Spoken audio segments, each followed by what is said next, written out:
Let's go. Let's go. Let's go. Let's go. Let's go. It's a good evening and a great week waiting on a greater weekend. Let's go. It's game week and I am ready to party. Let's go. So, obviously, the first big news story of the day is that obviously LSU is still working on getting everyone healthy for the game on Saturday. Now, of course, there is a report out there that Armani Goodwin may or may not be able to make his debut on Saturday because of a minor injury.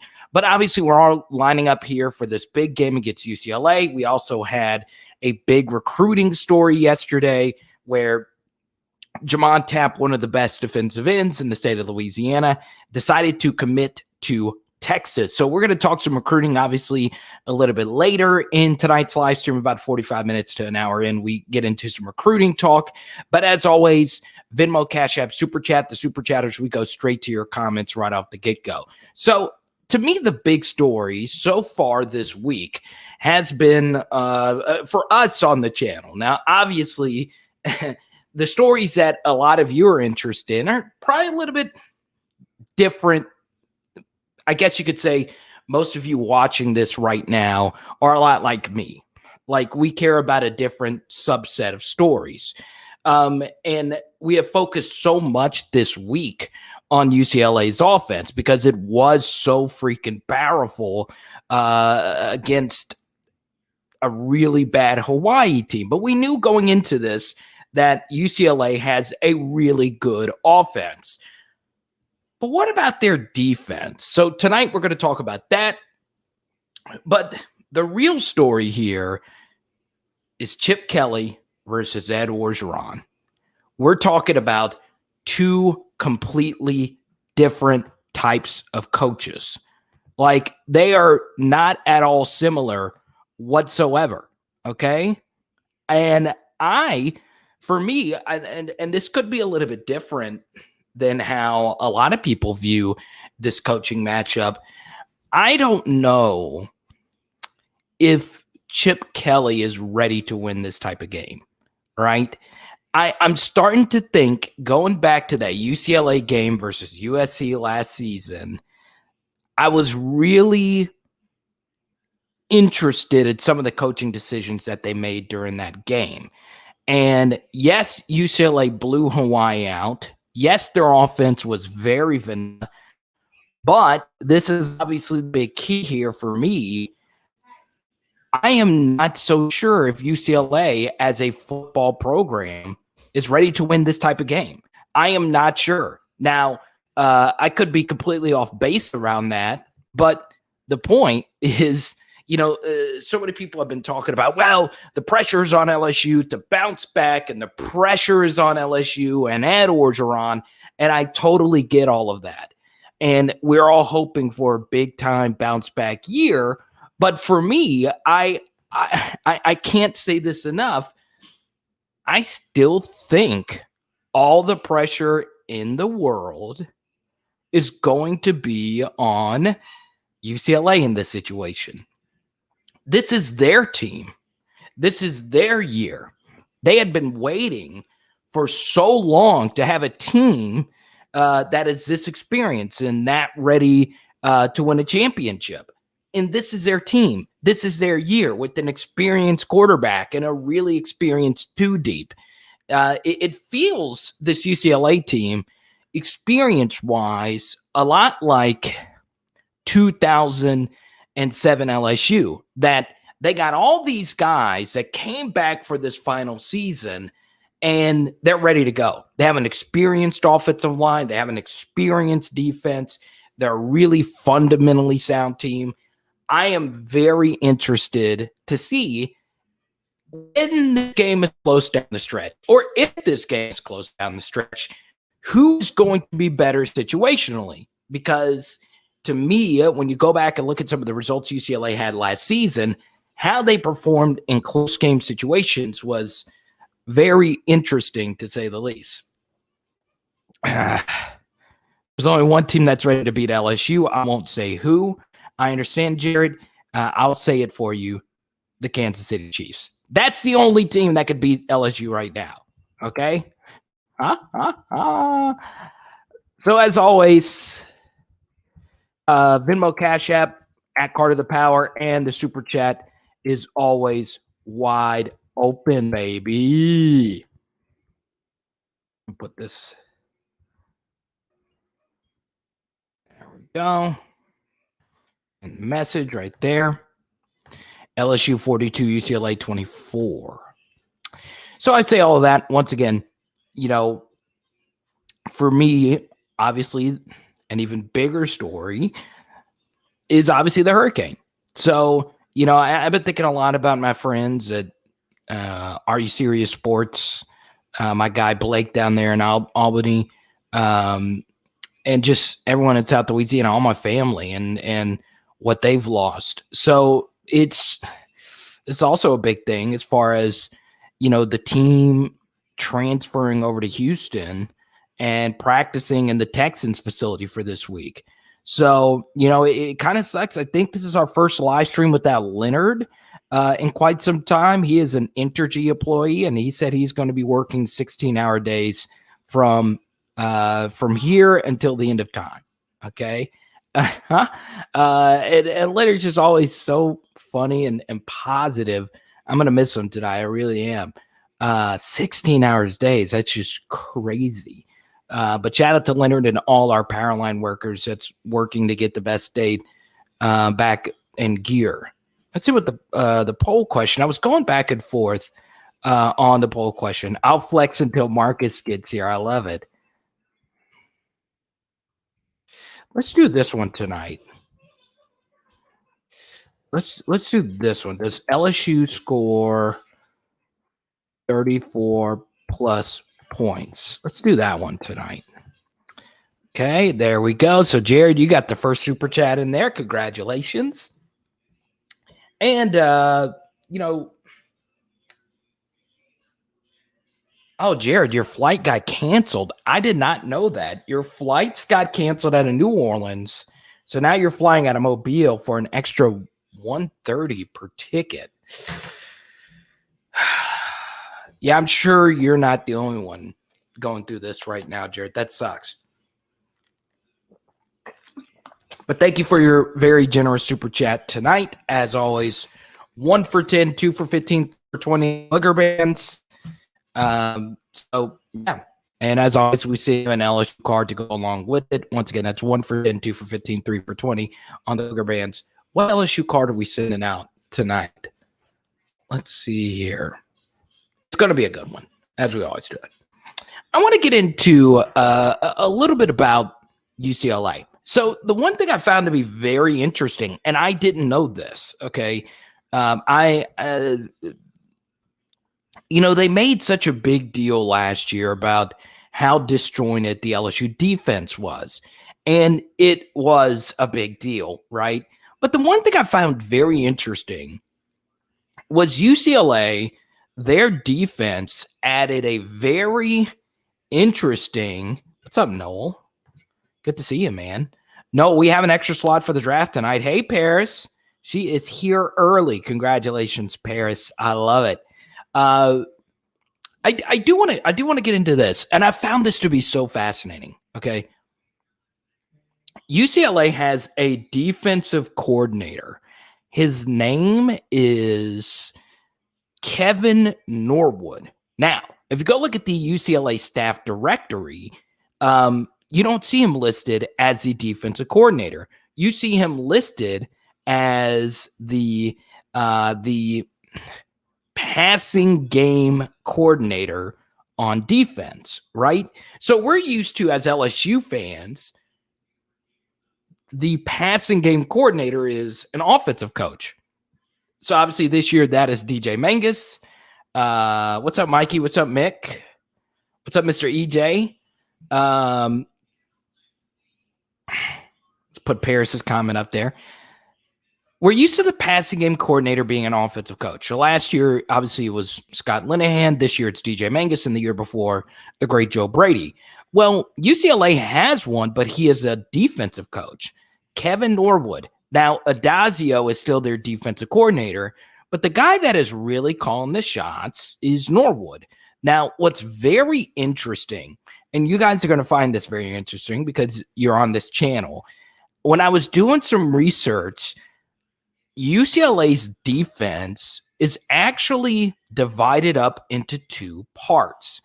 Their front six gets a different play call than their back five. Now, oftentimes it's very much similar, but what they do is they actually split the defensive calls up. All right. So Kevin Norwood is really good. UCLA's defense was, for the most part, a lot better than what it was. They had a dominating nose tackle. I think that's with the Cowboys now. It's very interesting. And the guy that I owe all the credit to in the world, I want everyone to welcome in. For those that have been enjoying the film studies, I need Jared, I need Mick, I need everyone to welcome to the PHL family. This is my guy, Chris, right here. Okay. Divorced play calls is what it's called. And he was the one that educated on me on this last night. So I've gotten to know Chris on Twitter, and he is a big reason why our film studies this week have been what they've been. So for those that have enjoyed those film studies, thank Chris, because I'm actually going to use a lot more of his work for the defensive film study that we're going to do tomorrow. So Norwood is the guy that changed the defense. He was, just a very interesting guy. And I was reading up on him. He has a son that's in the NFL. Every one of his kids was like a successful athlete or works in sports. He played his college football at Hawaii. And yeah, I see a lot of similarities between him and Durante Jones. And hopefully Durante Jones can be what Norwood is for the UCLA defense. So this is very interesting. What Chris had wrote about last night was how different UCLA's defense works. And I won't go too deep into it because it can get a little technical, but they do have different terms. But the one thing I really liked when I was listening to Chip Kelly talk about their defense is how a lot of you talk about how you want the LSU defense to look. UCLA runs a 4-2-5, but with their personnel, their defensive ends are lighter and faster and more athletic.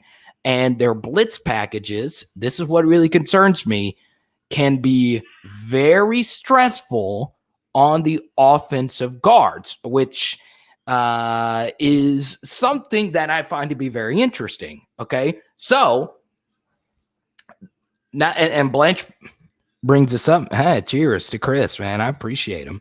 He honestly, I've never seen someone break down a defense better than he. And if you guys like my film studies, he's incredible. He's far better with the different terms. But what happens when you have two sets of coordinators is sometimes the calls can get confused, which is true. That's the case in any defense. But the one thing you does a great job of is what you see pre-snap is oftentimes going to be different than what you could potentially see post-snap. And one thing I didn't like about the LSU defense was they did not do – I was calling him Kevin Norwood. My bad. Who's Kevin Norwood? Anyway, Norwood is the guy that brought in all these very fancy defensive passing alignments. And what they do a good job of, to even go a little deeper, is they'll play cover 4 on one side of the field and then play cover 2 on the different side of the field. And then on top of that, the field and the boundary players flip. So the strong side and the weak side is declared by the field and the boundary. And for those that don't know, if the ball is on the right hash, the field is the open side of the field. So if the ball is on the right hash, the field is to the right of the defense. And if the ball is on the right hash, the boundary is to the left of the defense. So it's very interesting how UCLA calls their defense. And the one thing that they've done is they've modified their personnel. So a lot of the people that you would normally consider to be linebackers play defensive end, and a lot of the people that play defensive end also play defensive tackle. So, Chris, if you're still in here, please correct me on anything that I'm saying. I don't know too much about the names of the personnel. I read up on them last night. I don't really remember too much about any of them. All I know is they're very long, they're very athletic, they're relatively deep, and both offensively and defensively, their play calls are able to stay mostly vanilla. Something else that really sucked from an LSU vantage point is UCLA had a lot of special teams and interception points. So they had a lot of short field, so they didn't really have to expose anything. So that's very interesting. Jared cracking the jokes. So this is obviously a takeaway. No feels a word right out of all of our mouths here. It was Hawaii, okay? And Chris, I read your piece on 247 Sports about this. You said it was a vanilla bean offense or something like that. I don't remember, but it's very interesting. It's very interesting how much their offense slowed down.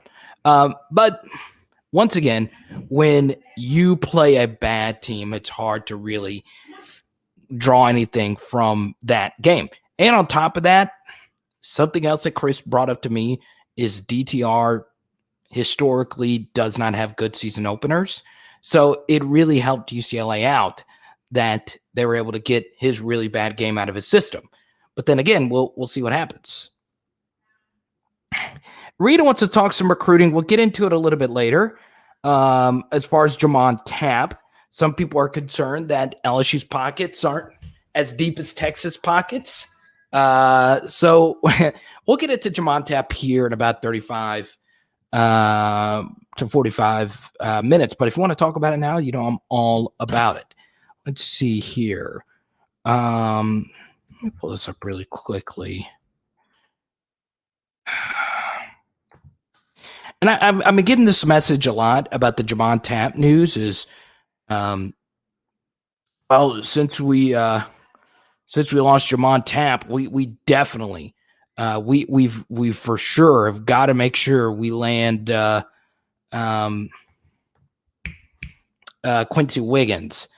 And I get it. I totally get it. I just don't think it's the end of the world if you don't land both of them. It's obviously not good at all, but once again, you can argue for the future of the team. Defensive end is the deepest position on the roster, especially if you think at some point Phillip Webb is going to play. But, you then get into this. Soft commit is I just don't think it's that big of a deal right now. Aiden, what's good, man? It's been a while. Coach Smith, you're right about that. Hawaii is horrible. And Aaron follows up with that. Okay. If Hawaii's QB was mobile, you'd see they could have rushed for 300 yards easy. They had no time to throw the ball, not to mention he's not a very good QB in the first place. It is true that Hawaii had some really bad quarterback play. Yeah, once again, I'm more focused on Saturday. I wouldn't worry too much about one defensive end, especially. Now, here's the thing. If you feel Savion Smith and Landon Jackson are going to be good players, then you should not think about this at all because LSU is just so deep at defensive end. There you are, Esteban. I agree with you, Mikey. It's just way, way too early to stress over recruiting. This is going to be interesting, Aaron. I am very I'm very interested to see if and when Max Johnson is going to win a game with his legs. Okay. And what I mean by that is I think LSU beat Florida because of Max's ability to run. I think the Ole Miss game was more of him staying in the pocket. He also had 2 rushing touchdowns on sneaks. I am interested to see how much he actually tucks and runs this year. I'll tell you this, for those that watched, and Big Al, I know you watched it, and Jared, I hope, and I really do mean this, I freaking hope DTR tries to hurdle a linebacker at midfield. Aiden, man, sorry to hear this. Get well soon, man. For real. I hate to hear that, man. I know you're going to the Rose Bowl. That really, really sucks, man. I'm really sorry to hear that. Let's see. LSU wins by 17, and the defense racks up 5 sacks. Esteban with the Ali Gay 2.5 sack game. I love it, man. You know what's going to be interesting? I wonder, and Esteban, you watched the film study earlier. It's going to be, as far as LSU's pass rush is concerned, last year they really struggled versus mobile quarterbacks. But I'll tell you this, and they didn't play that many mobile quarterbacks. One thing I would like to see from LSU's defense, okay? I think part of why the quarterbacks were able to just destroy LSU's defenses over and over is, number one, LSU sucked at stopping the run. That obviously opens things up for your pass. But also, number two, if you ever, and you know, I've rewatched every LSU game over and over, the one thing I consistently noticed was how easy it was to decipher where everyone was going pre-snap. And I think that's part of the reason why offensive coordinators, but more notably quarterbacks, were able to tear LSU apart so daggum easy last year, was because it was so easy to determine who was actually going to go where. And it was just a complete opposite reaction to what Dave Aranda's defense did, which was it was nearly impossible to tell who was coming from where. So pre-snap stimming is going to be very interesting. Let's go, DBU 7. Let's go, head bussing season. Let's go. Let's see. But yeah, Aiden, we're with you, my guy. We are with you. Aiden, I'm looking at you right now. My guy, you got this, baby. Let's go. Aaron says, which gives me confidence in the fact that he knows when to tuck it or take off. I trust Max Carter. I do too. I do too. I am behind my QB, baby. Let's see. There you go, Aiden. Hang tough, my guy. My guy, Aiden. We need you, my friend. Jay. Hey, Jay. What's up, man? You can't be coming into this with these hot takes. Both having INTs. Are you kidding me? Both? Both? Both?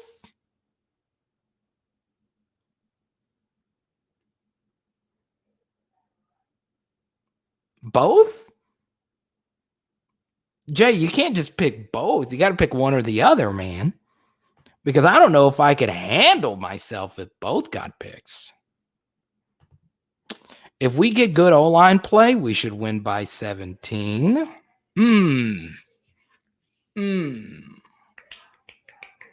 So we talked a good little bit about UCLA's defense. We talked about their play calling. We talked about all of that. However, on a scale of 1 to 10, 10 being the most confident, 1 not being confident at all, how many of you are confident that the LSU offensive line can get the job done? 10 being the best, 1 being the worst. Okay, because obviously UCLA is going to throw a lot of different blitzes your way. You better be ready for it, baby. Let's see. So far, 46 votes. Does LSU score 34 plus points? Yes and no. Yes is, of course, winning. Let's go, Ulysses. Are you drafting tonight, my guy? Let's see. Let's see.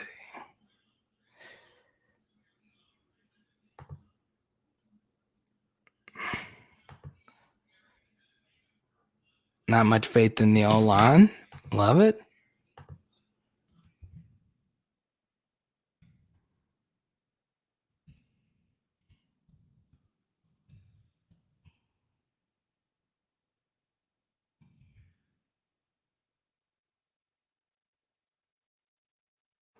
Let's see. It says yes. Let's see.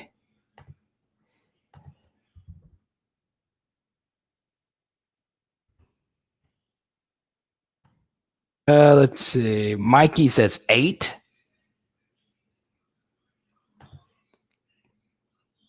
Ulysses says I'm out. He's drafted. Let's see. No, you can't give a 7.8. This is not, Simone Biles on a routine. There's no decimal scores on this. This is you give straight up full numbers. Eric says he's confident in the offensive line. Let me see who has the lowest score here. Eric's got the lowest score. Oh, man.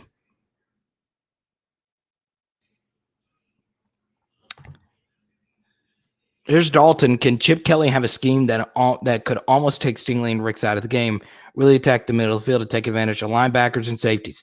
Good question, Dalton. Okay.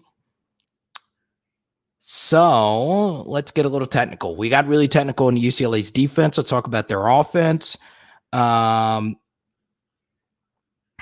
This is obviously a very big point right here for Mark.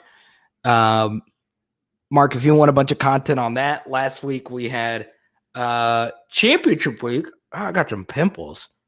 This is why I'm ugly. I get some pimples all over here. Chris says, yes, all the throws go to the slot tight end and the backs. That is true. Aiden, the promo code is Carter. Thank you so much, man. Sign up so you can have your opportunity to draft at 9:30. Once again, the link is down below, underdogfantasy.com. So this is someone that actually watches every freaking snap UCLA plays. So I'm going to be relying a lot on my guy Chris right here. So what UCLA did, and Chris can correct me on this, UCLA actually ran far more vertical routes than I thought. Okay. And some of the issues UCLA ran into was on their vertical routes. This is what LSU struggled with offensively against Mississippi State. Was Hawaii's defensive coordinator did a good job blitzing on 3rd and long when he was predicting UCLA to throw vertical passes. When you run all verts, an all-out blitz is not the best defense in that situation to throw all verts because the blitz can oftentimes get there before you have time to throw those deep routes. So one thing UCLA did a lot of, and we talked about this in the passing game film study, was when they ran all verts, that opened up the middle of the field for the slot wide receiver to cook. And I can easily see UCLA trying to do that again, trying to isolate Cordell Flott against their slot receiver, number 14. I don't remember. So what I could see happening in that situation is Chip trying to attack the middle of the field. Also, something else that UCLA does is and Ulysses. I mean, it's I'm not gonna lie. It's a big question, right? If Jason Hines is even going to start. So for me, I really do feel this way.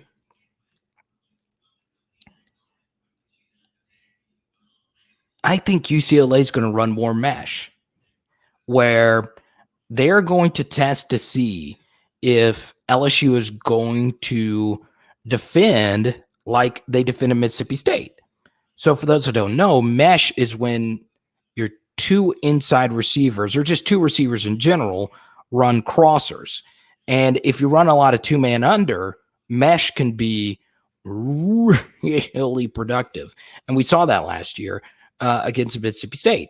So the one thing I just don't think Chip Kelly really believes DTR is an accurate enough quarterback and their receivers are good enough for them to catch vertical routes versus Eli Ricks and Derek Stingley Jr.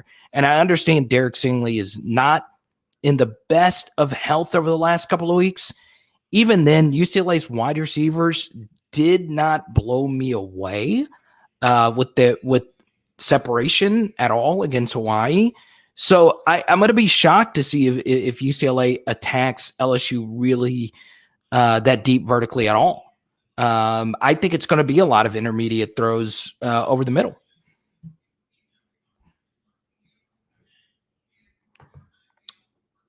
I'm telling you, Cordell Flott has no believers on this channel.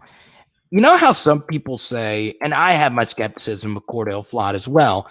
You know, like some people say, well, all the haters and all the naysayers. Well, it is true. If Cordell Flott bounces back this year, he has a legitimate claim, because I feel half of you don't feel confident in him at all, as in he is a lost cause altogether. So yeah, that's kind of sort of scary. But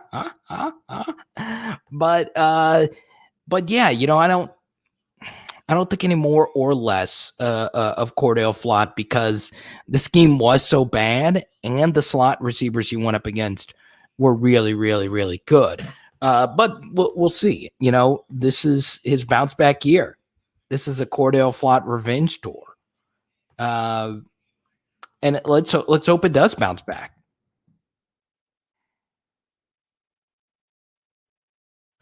Let me see. I'm going to look this up really quickly. Okay. King, what's good? Let's hope. Full disclosure, though, Kerry Vincent is arguably LSU's fastest DB ever. I actually agree with this right here. I think LSU is going to play far more zone, and I think it's smart. I do.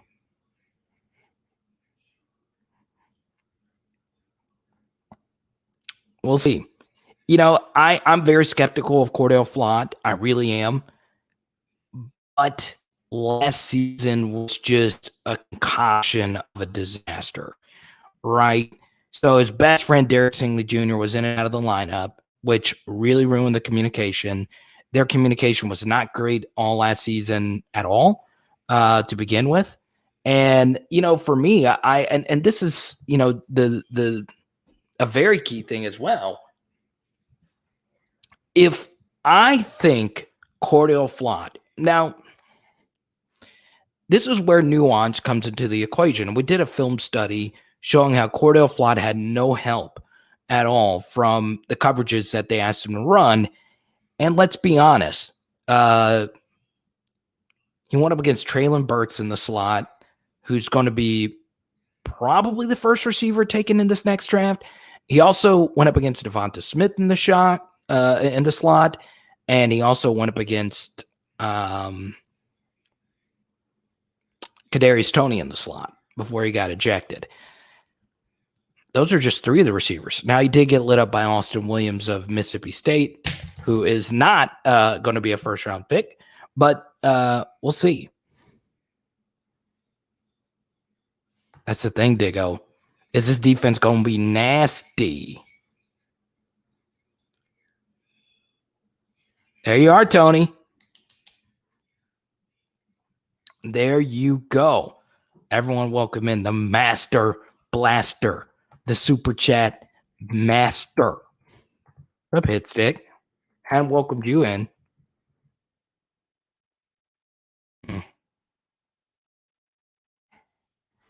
Hit Stick, I like those uniforms, man.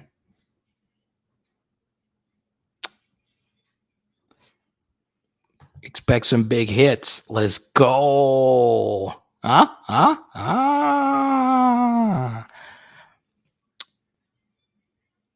Expect to see more run plays from UCLA or LSU. And welcome to the channel, Boosted Res. For those that don't know, I wanted to make an official announcement 35 minutes in. The treasurer of the channel, Big Al, will no longer be a part of this channel. He has taken the head coaching job at Bishop Sycamore High School to rebuild a very powerful program for their next ESPN appearance. So everyone, round of applause. Big Al's the new coach of Bishop Sycamore. Congratulations, man. I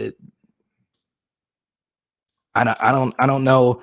See, he's hype. He is hype. He is hype. Yeah, Boosted, I can easily see UCLA running more running plays.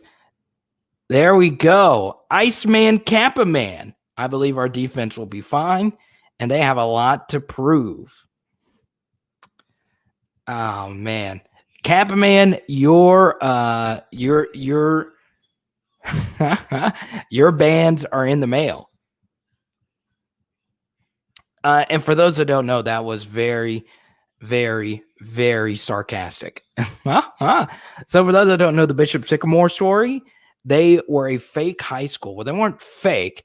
They were a shady high school that played on national TV versus IMG Academy with apparently a bunch of 20-year-olds.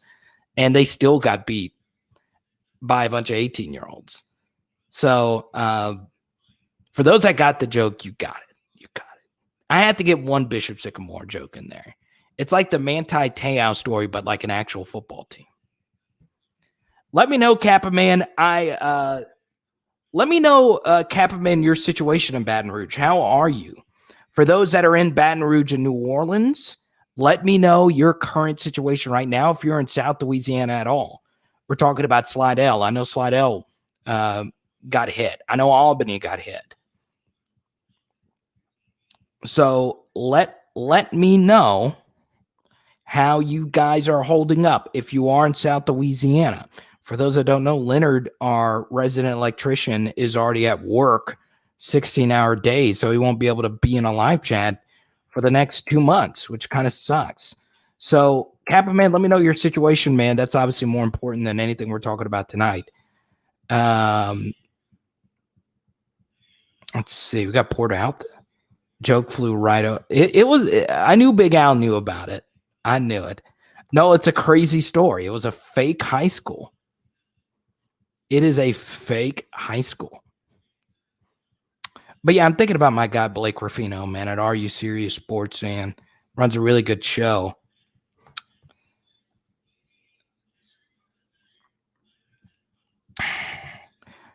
This is a good question here from Neil. Look at that, and we'll get back to it after a super chat from the Master Blaster, Super Chat Master, Mr. Tony, the best last name ever.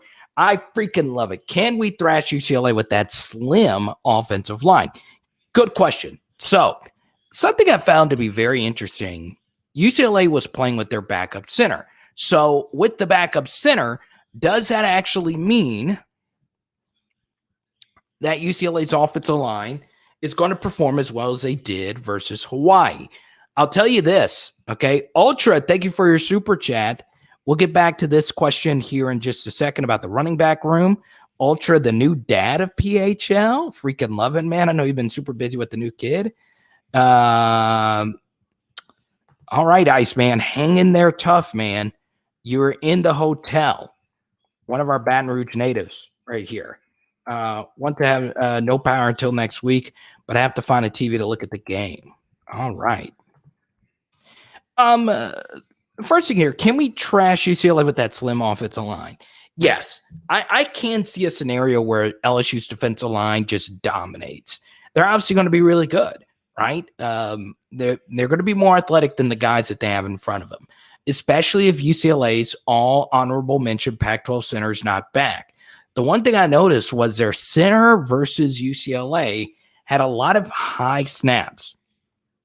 In particular, when LSU lined their defensive nose tackles closer to the center. So in a 4-3, you have the option with one of your DTs to line them up over the outside shoulder of the guard or closer to the center. I would definitely line them up closer to the center, especially if you have a backup center. Their snaps were high. And especially with this game being far more juiced up, you can easily see that center having some erratic snaps. I also thought UCLA's offensive tackles weren't as good as their offensive guards, which Tony leads us to this point right here. I think Jaquelin Roy matches up really well with this group. I really do. I think UCLA struggled a little bit more versus athletic defensive tackles in this game. Their guards blew a couple of blocks and they were able to get penetration. And to me, Tony, Jaquelin Roy, number 99, is the guy you got to look out for. Now, it's going to be tough because LSU is going to have a heavy defensive tackle rotation. Apparently, Neil Farrell's taken a huge step forward, but we'll see. And thank you for your generous super chat, Tony, the Master Blaster. By the way, Tony is definitely drafting with us tonight. Let's go to Ultra. Round of applause to Ultra. Brand new dad hanging out with us here on PHL. And he has some extra bonus points having a dog as his avatar. I'm concerned about our offensive identity, really concerned about our running back room and our scheme. What are your thoughts? It's a good question. Honestly, Ultra, we don't know. We don't know what LSU's offensive identity is going to look like next season. I do see a scenario where Jake Peetz's offense is going to look a little bit more like Alabama's 2020 offense. I think you're going to see a lot of pre-snap motion with LSU. And I think a big reason why is UCLA's defense does a lot of very interesting things with their defensive line. So they run a 4-2-5, but their weak side defensive end or the boundary side defensive end is always standing.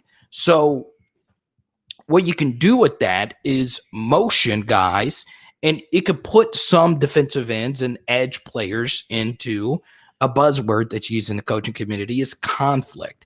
So what I think LSU is going to do more of this season, look out for more pre-snap motion. I thought last year Max was better with pre-snap motion being a part of the offense. And I think the next step for Max is when that motion goes in one direction, go to the next option. Ole Miss started doing that closer to the end of the game, and Max started doing better at going through progressions as that game moved on. He had a rough third quarter, but really bounced back after that, especially after the rain. So I think you're going to see a lot of that going into next year. Now, obviously, this is a big point for Ultra as well. The running back. The running back room is going to be interesting.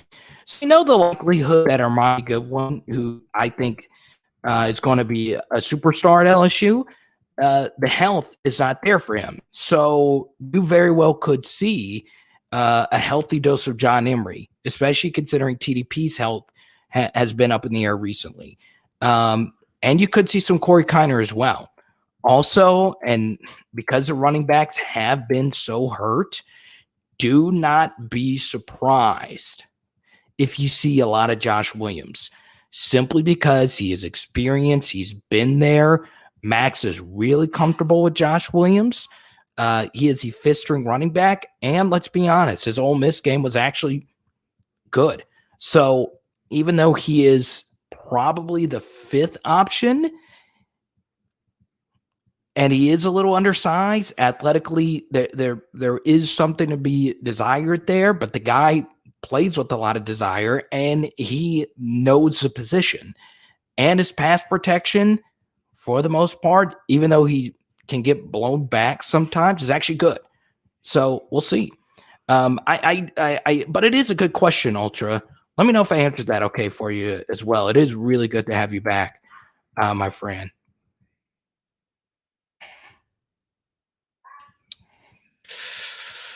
We'll talk some Walker Howard a little bit later. Let's see. Let's go to Tony again. Tony, thank you for another super chat. The Master Blaster. Let's go. And you got some ribs for me? Let's go.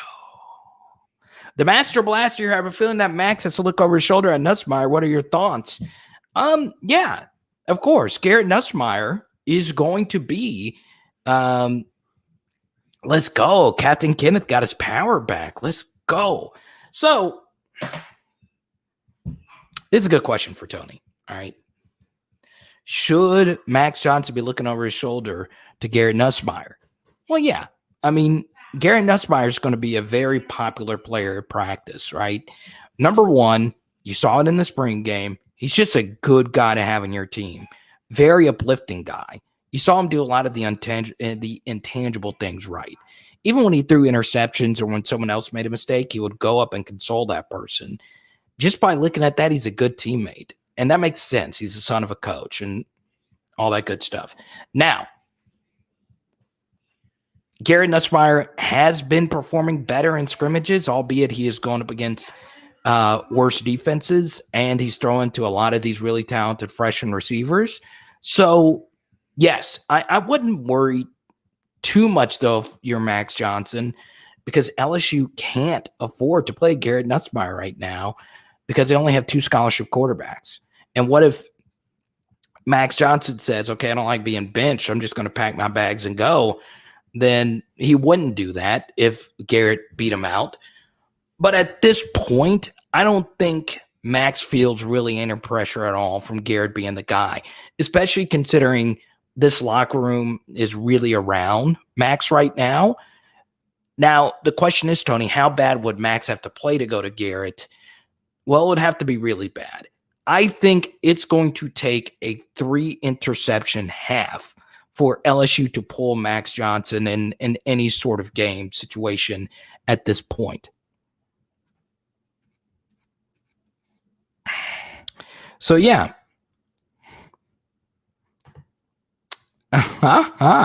Well, isn't Max throwing to your fave wide receiver, Jeray Jenkins? You know I'm always down for some Jeray Jenkins chatter. That's the thing, you know.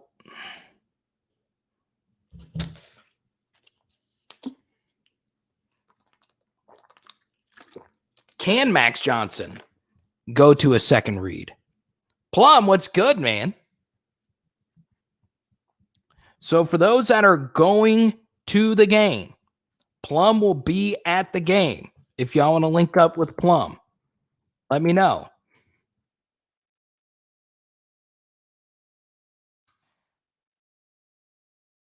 Or why does this matter how many QBs you have on the roster to play the best QB? Honestly, Reed, it really doesn't. I'm just saying as far as the first game is concerned, I don't think Max Johnson should worry too much. So yeah, everyone welcome Natalie. It's been a while since we had Natalie in here. Good to have you. Carter, any ideas on the old spread being -3? Oh, you got a super chat if you want some gambling advice. Neil, if you want me to give you the sharp play here, I actually do have a sharp action for this game. Plum, you and Jared, some PHL action. I freaking love it. Jared is going to be wearing his PHL bands and shirt at the game.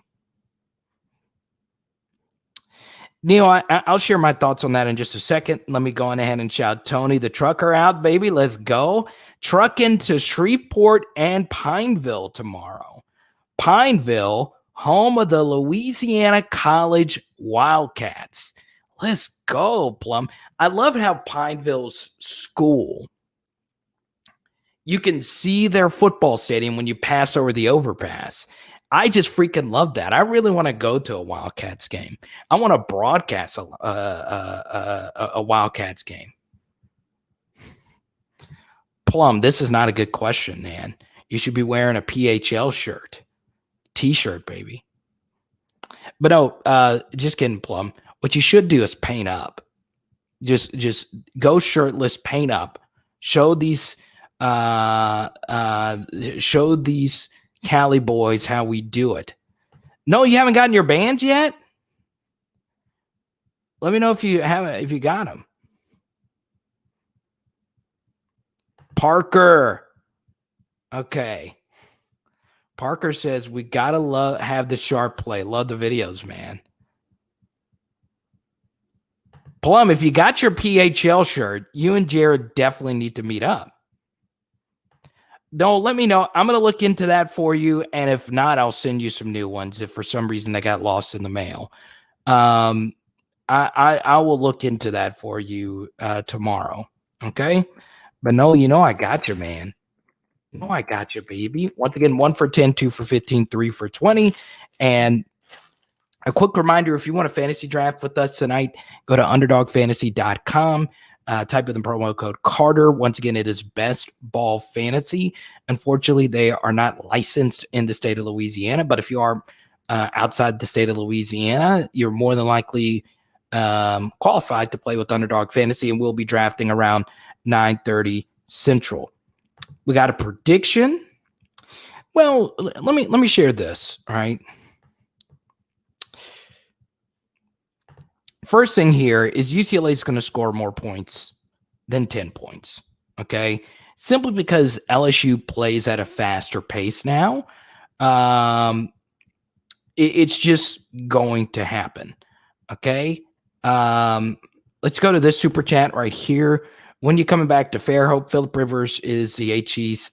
Wait, hold on. Philip Rivers is – I didn't know he was coaching in Fairhope. Jared, did you know this? Let me see. I have so many viewers in Fairhope, Alabama, and I don't know, Ultra. Let me see. I think Matthew. Let me send this to Matthew real quick. I don't know. I need to schedule another appearance there. So I was there because Haley's family, a lot of Haley's family lives there. So, Ultra, you'll be the first to know. God, we have at least 7 or 8 people. I watched the show in Fairhope, Alabama. So, yes, UCLA is going to score more than 10 points. For me, like Coach Schmidt said, you got to respect your opponents. UCLA is very experienced, and they're at home. So, here are the things you have to factor in with playing away from Tiger Stadium, okay? So, ironically, LSU's defense, their best performance, both of which came away from Tiger Stadium. Obviously, Vanderbilt's terrible, so that's part of it. But also, and this is very key as well, Vanderbilt's bad. But Texas A&M, LSU's always dominated Texas A&M for whatever reason, like really, really dominated them. Whether it was Johnny Manziel or whoever. But what's very interesting is you go look at the 2019 LSU defense. Their worst performances were also away from Tiger Stadium. So LSU's road defenses can get a little rough. So there's going to be some patches where UCLA is going to score. They have an experienced offensive line. It's just going to happen. I think they will score more than 10 points. It would be very shocking if they didn't. Also, as far as the point spread is concerned, -3 is very interesting. I'm not shocked that the line went from -4.5 to -3 because there were so many eyeballs on UCLA. Because they played week 0, there's not as much competition for eyeballs. So, that wasn't really shocking. I know some of you got in at -3. I felt bad for a lot of you that went in heavy for -4.5. So -3. Obviously, if you can get -2.5, that's going to be better, especially considering UCLA is not great situationally. So you can easily see, especially you have to factor in the Cade York effect. Okay. So let's just say LSU is in the fourth quarter of a close game and they're driving down the field. Well, they'll 4-minute drive it and settle for a long 50, 45, 50-yarder. Also, if you have a really good field goal kicker, the likelihood that you're going to be up by 10 is going to be far higher than most situations, obviously, when you have a really good field goal kicker. So if you can get -2.5, that would be better. -3, though, that is very interesting, considering UCLA has a game in hand and LSU is traveling to where they are. But yeah, I still like LSU there. Obviously not in love with this game as far as and here's my stance on wagering, right?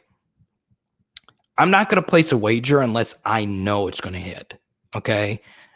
And last year I was horrible. I mean, I was so bad last year. Let's see. Blanche with the super chat. Blanche says, take the over. So what I'm going to do is take a look at the over under right now. Let's see.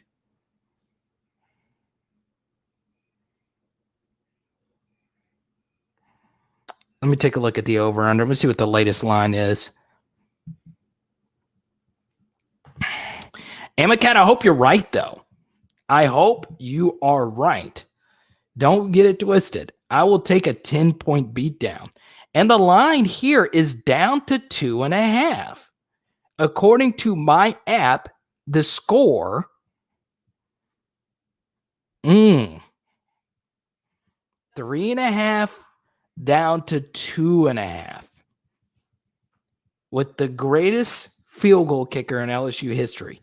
I could see it now. LSU winning this game 30-27. Cade York, a 47-yarder in the Rose Bowl.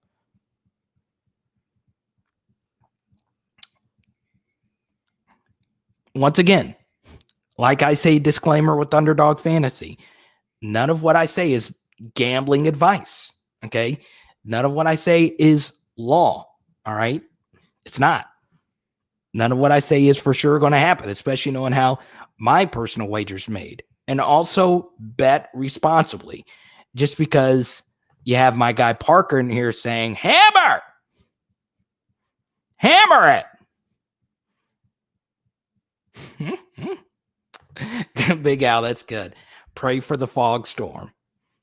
Hey, if it does fog up, we'll have the advantage.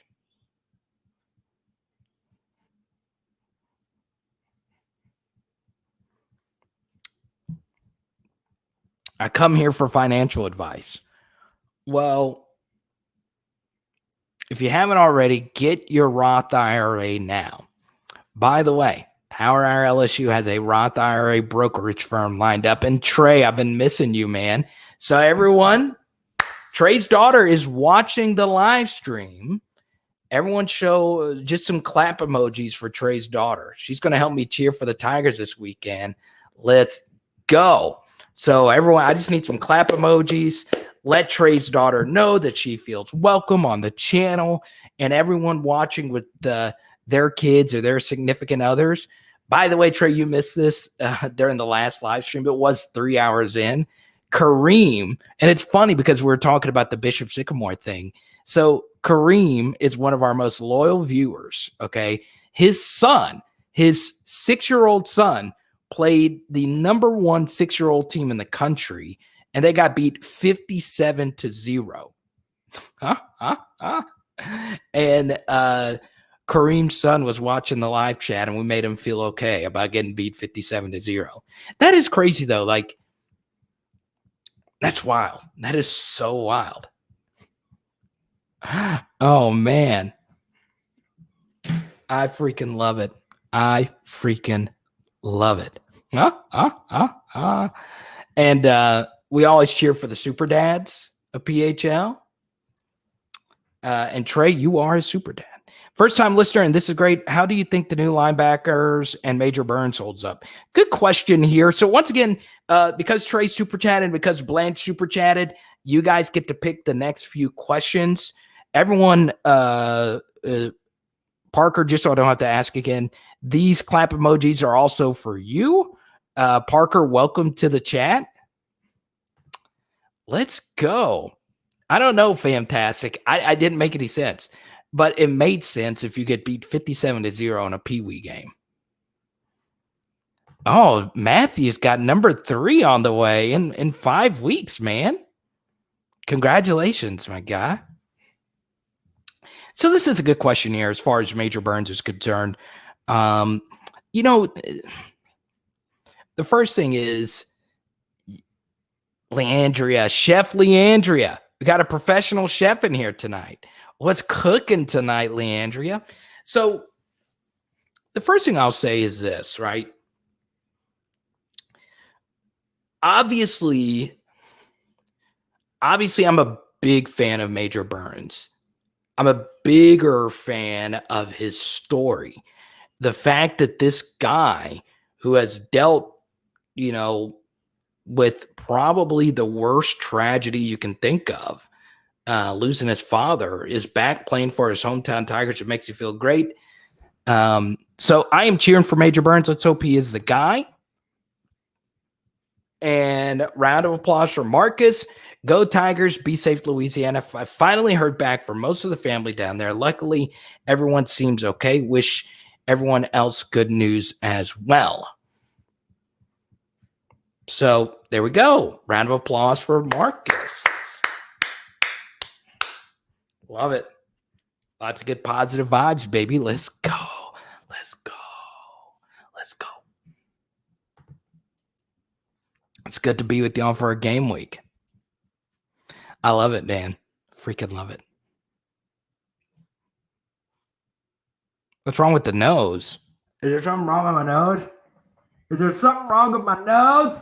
My nose, is there something wrong with it? Huh? I got a huge nose, man. What's wrong with the huge nose?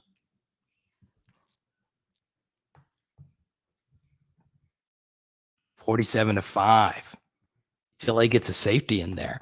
But by the way, as always, Marcus, one of my really good friends, one of the big timers here on PHL.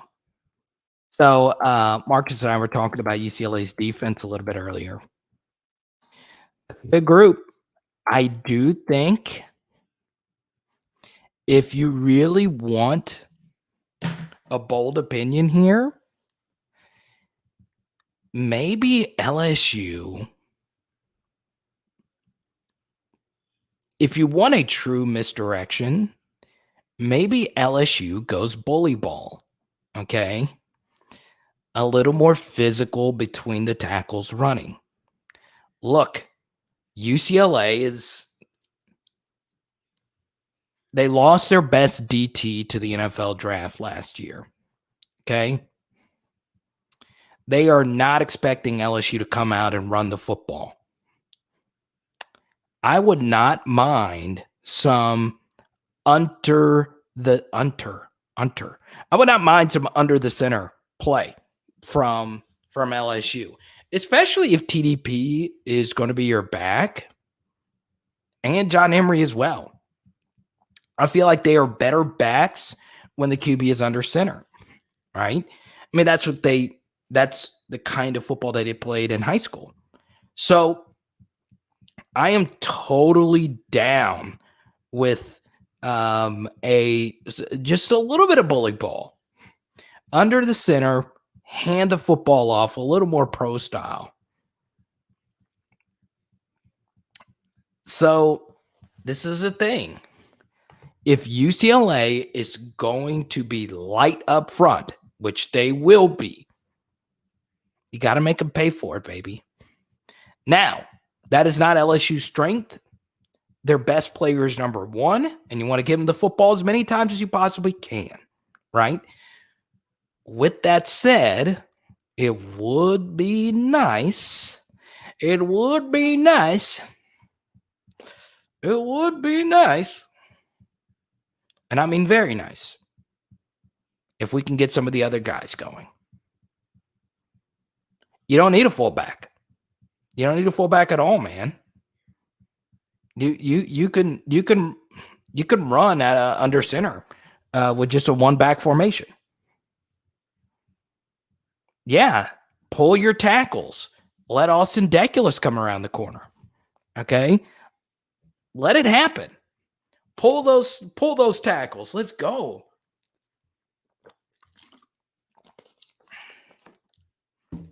So,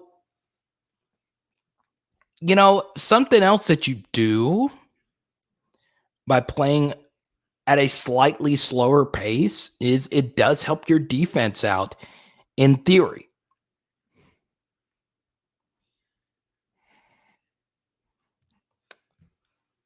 Matthew says, I think that plays right into their hands. They practice against heavy run all the time. They don't have the guys at DB to hang. Be balanced. Yeah, it's true, but this lends us to this next point. Take Jason Hines, for instance. Jason Hines can move some bodies in the running game. Now, he hasn't in the past year, but early in his career, he moved bodies as a guard who was good at bully ball. So we'll see. We'll see what happens. Blanchett comes down to his health, but as Marcus points out, if you don't do that, I think Armani Goodwin is a perfect running back for this offense. I really do believe that. You factor in a high level of competition against Alabama in the state of Alabama. He played at the 7A level. Now, I'll tell you this. Their offensive line is one of the best offensive lines I've ever seen at a high school. And they have a few guys going D1. But still, Armani Goodwin can flat out play. We say hi to Brendan, our Golden Band from Tigerland member of PHL. Freaking love it. What's up, Brendan? Good to have you, baby. Let's go, Brendan. Let's go. Let's go. Boom. Brendan. Everyone, welcome Brendan in the chat. Golden Band from Tigerland. Brendan is in the house.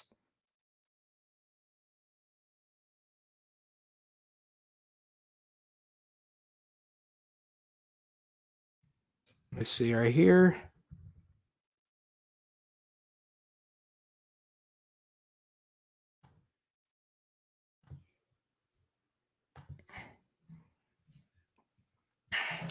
All right, so Brendan super chats and he throws in a crazy question. I love it.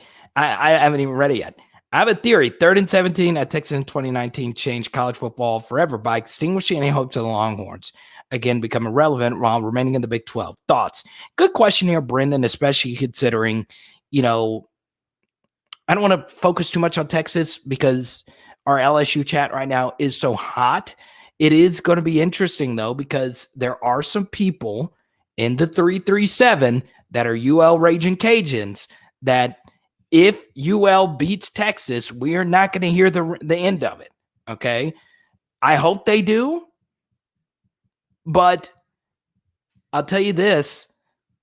As far as Texas is concerned, recruiting, they've done a better job. If they join the SEC, bring them in. I don't give a flip at this point. But yeah, I think Texas is going to win under Sark. I do. I think they'll become a 10-win program again if things remain the same in the Big 12. But it's not. They're joining the SEC. So it's early to say, but I think at some point Sark will have a winner. I don't know too much about Hudson Card, their quarterback, though. I don't really know too much. Rai, I love the fact that you are part of the Tuesday night live chats. Chasing Hines. Did I say Chasing Hines? I made a mistake.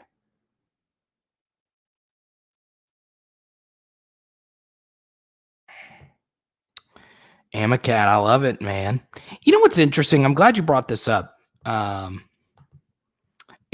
I'll finish this up really quickly, Brendan. I don't think Texas is something LSU fans should worry too much about. Now, if Sark starts putting together some 10-win teams, maybe, because Sark does have some really talented Louisiana natives on their coaching staff, and you've already seen them, win a pretty good recruit with Jamon Tapp.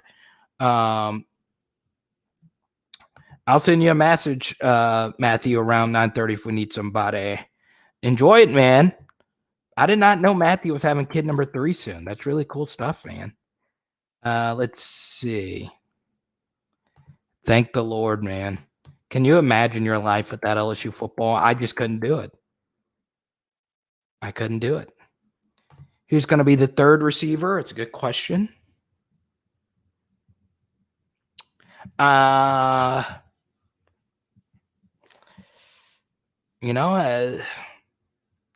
It's kind of crazy, but you don't hear people talk a whole lot about Coy Moore anymore.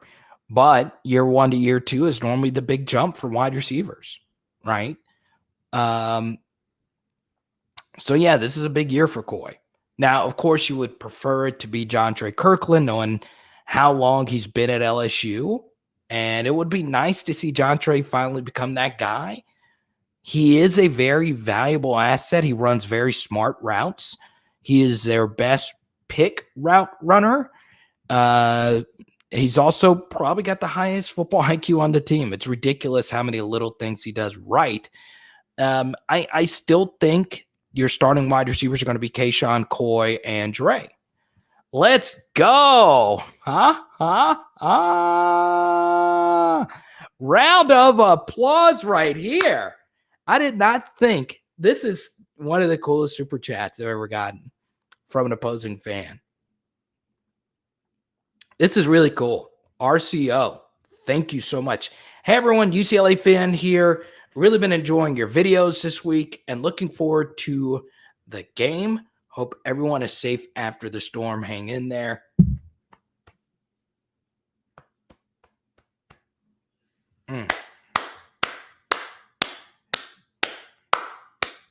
That's great. That's really cool stuff right there, man. That's really cool stuff. It's cool stuff, man. Well, thank you, RCO, for that. I really do appreciate that. And we'll see you Saturday. And by the way, RCO, we do have a post-game live chat. I know there's probably a UCLA live chat that you're going to want to watch, but we would love to have you. Thank you for the support on the videos. I really enjoyed watching Dorian Thompson-Robinson play football. I really have appreciate that. He is a very creative quarterback, and he's really good under pressure. I also listened to an interview he did with Trevor Sikkema, Pro Football Focus. I don't think I'm saying his name right, but he asked DTR a question about barbecue, and DTR is a 3 sides guy. Now, when I get barbecue, I only get 2 sides. 3 sides is just too much because with the sides, with the extra side, you could just get another meat. But a 3-side bar, that's just too much sides. It's way too many sides. But still, more importantly, DTR is a very capable quarterback, and LSU better be ready to go. RCO, that's such a cool name as well.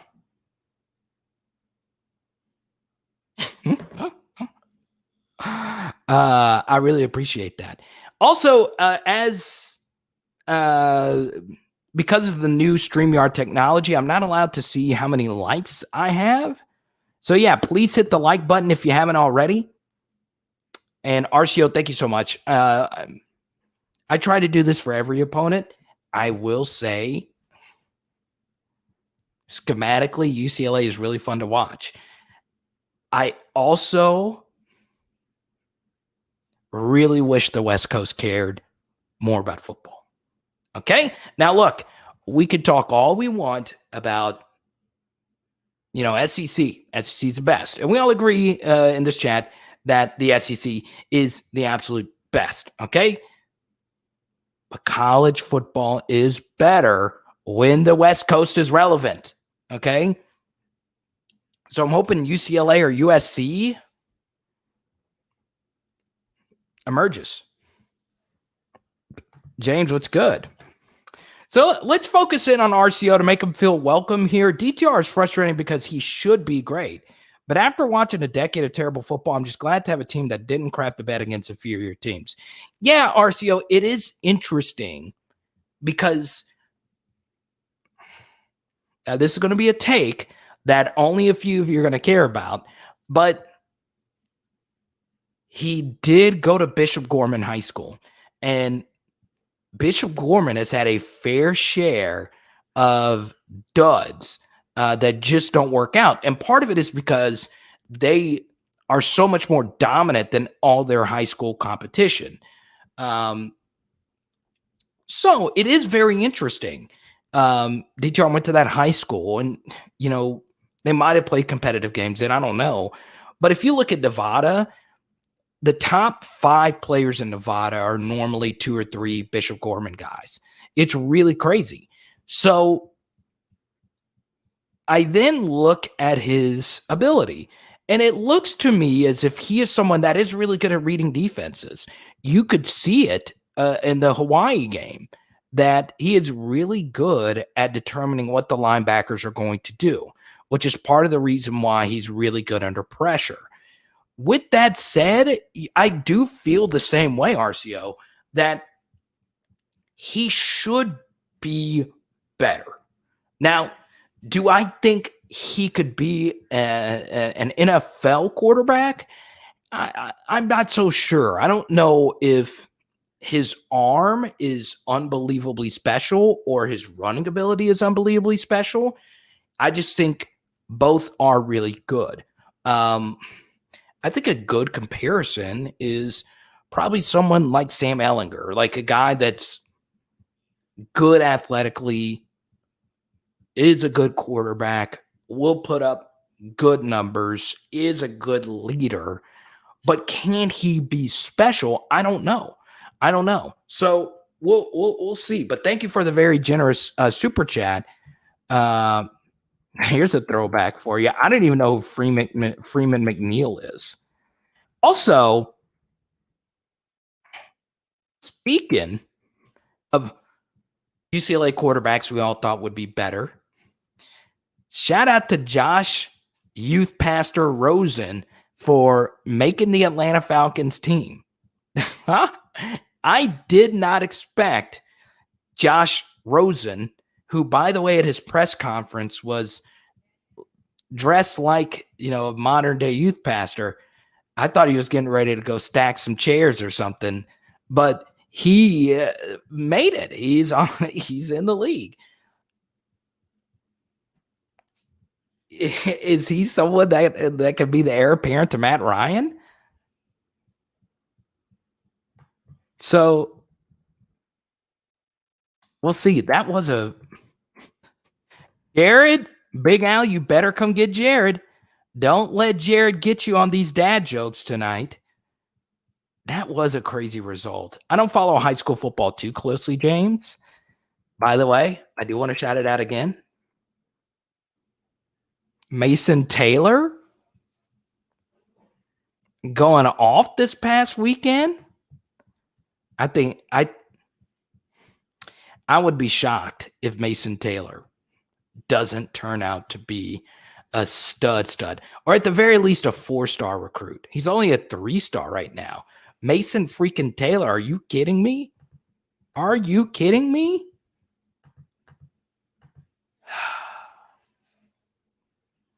Freaking love it. Okay, John. Okay, I've only caught the live broadcast as a Bruin fan. Well, John, we got a ton of videos. I've been watching. I've done 3 pretty extensive film studies on UCLA's offense in the Hawaii game. Our guy Chris Osgood of 247 was in here earlier.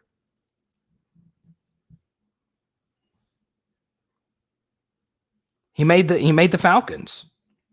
Mason Taylor's a 4-star rivals. Okay, I'm all about it. Let's go.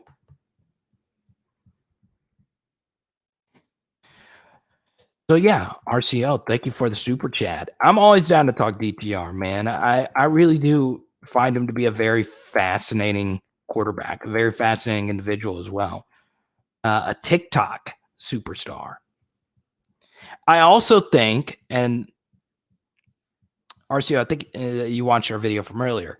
I also think his really stupid decision to try and hurdle somebody at midfield, in the middle of the field, I really do think he made that decision because of social media. Because it makes sense, right?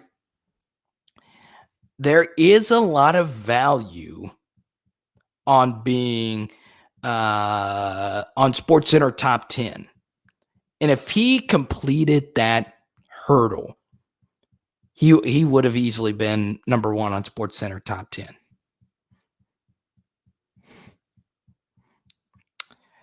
Yeah, RCO, I think part of it,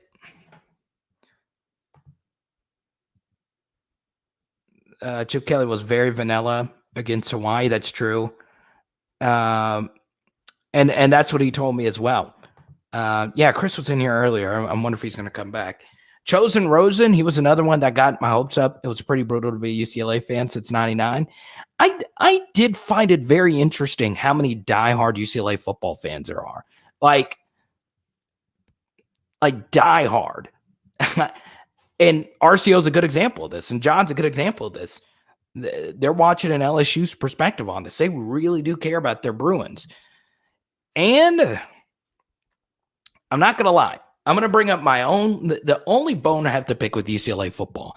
And my diehard New Orleans recruiting fans are going to agree with me, and you probably already know what I'm talking about, was the fact that Kenny Young, who remembers Kenny freaking Young out of New Orleans? This dude was a baller, and he's still in the NFL, I believe. I think he's with the Rams. Kenny Young was one of the best high school linebackers I think I've ever watched. I've ever evaluated. This dude was a missile, and he went to UCLA because LSU, I don't know why he went to UCLA, but I think a lot of it had to do with LSU going with 5-star Clifton Garrett at linebacker, and I'm not sure if Clifton Garrett ever even dressed out. Kenny Young. Battered Bruins syndrome. There you go. Chris is still in here. But yeah, Kenny Young was a monster. Anyway.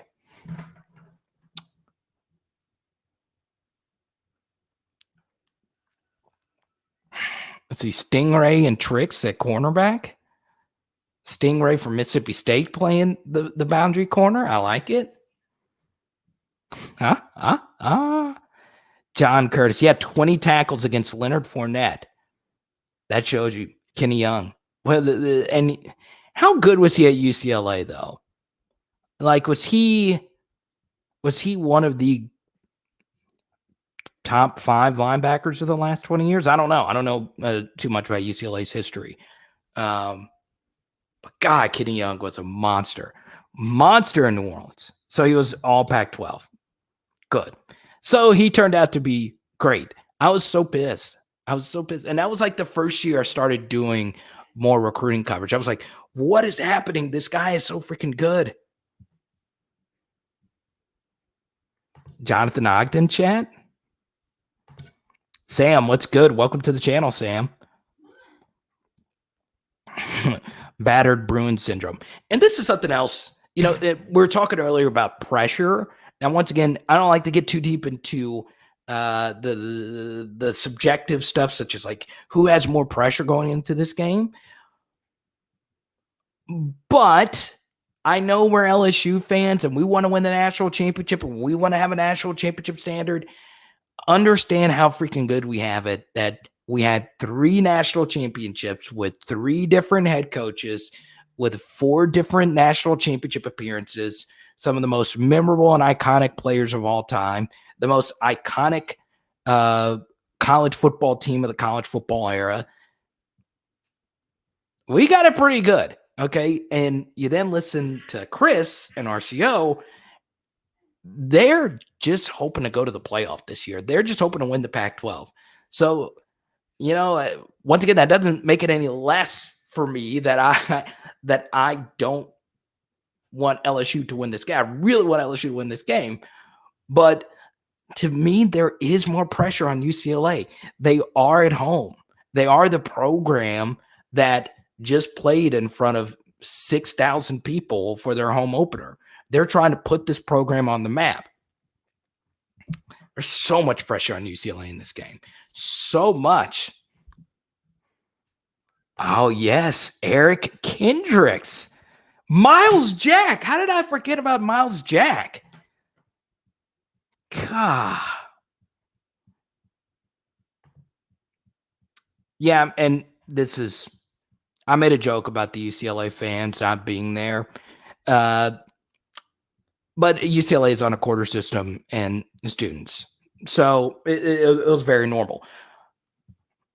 But here would be my response to that. The Rose Bowl is the coolest college football venue I've ever been to. It really is. I'm not going to lie.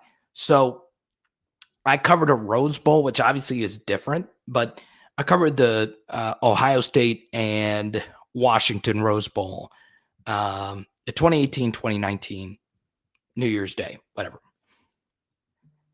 That was so cool. The freaking Rose Bowl is so incredible. It's so incredible.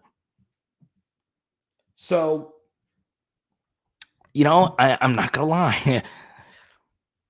I would do anything to be able to go to this game this weekend. I wish I could have. Made a few sacrifices. Plus, I get to do the live stream. But here we are. And obviously, some of it is a Delta. Big Al Creek, what's good? Where you been, Creek? About time you joined in. James, thank you for the super chat. And Noel, thank you for the super sticker as well. I appreciate you guys. John was at the game. There you go. No, it wasn't much of a sacrifice. I'll explain the sacrifice. I thought about doing it, but a part of me wants to be here with you guys for the opener. It sounds cheesy, but I really wanted to go. I could have met up with Jared. I could have met up with Plum. I could have met up with John at the game. But was Malachi Dupree really supposed to go to UCLA, Johnny? And Johnny, welcome to the channel. You're a UCLA fan as well. Welcome. I could have met up with John Nilzich. John Nilzich. John, what would we have done? Where would we have gone to tailgate, man? What would you, John? Where would you have taken me, Jared, and Big Al, and Plum? Creek, thank you for the super chat, Creek. Oh, yeah, Creek. It is kind of sucky. Have you been able to contact him, Creek? Let me know if you've been able to contact him. If not, we have an LSU student watching this right now, and I can get him to track you down.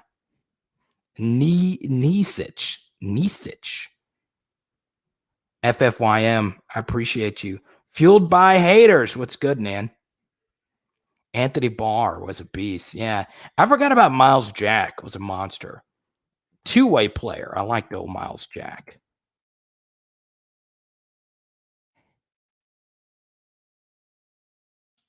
So let me know, Creek. I can get we have an LSU student in here, KK, and I can get him to go track your son down at LSU. Let me know.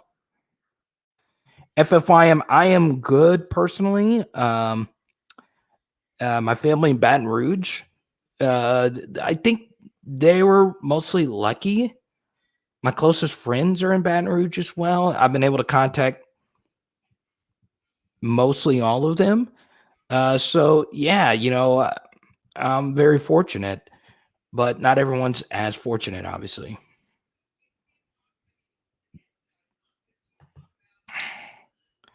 Yeah, he's got Verizon. We've maintained contact with him. Good. John, you're a lucky man. My best buddy in media, Aaron Torres, lives near the stadium as well in Pasadena. Good, Creek. I'm glad to hear.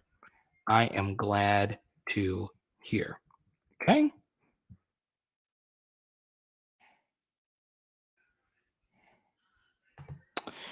Yeah, Sam, this is it. Paris, you've missed some crazy stuff. Good to have you back. But yeah, this is the year. Okay? And this is what I'm talking about. And this was the narrative I heard all summer. Well, UCLA doesn't care about football. Well, then why do they have 5 of their diehard fans in our chat right now? There's people that are really have their stomachs in knots about this game, right? And this is it. I understand. Don't live in the past, live in the future, or live in the present. And the present is obviously this game coming up. You can't live in the past. You can't worry about it.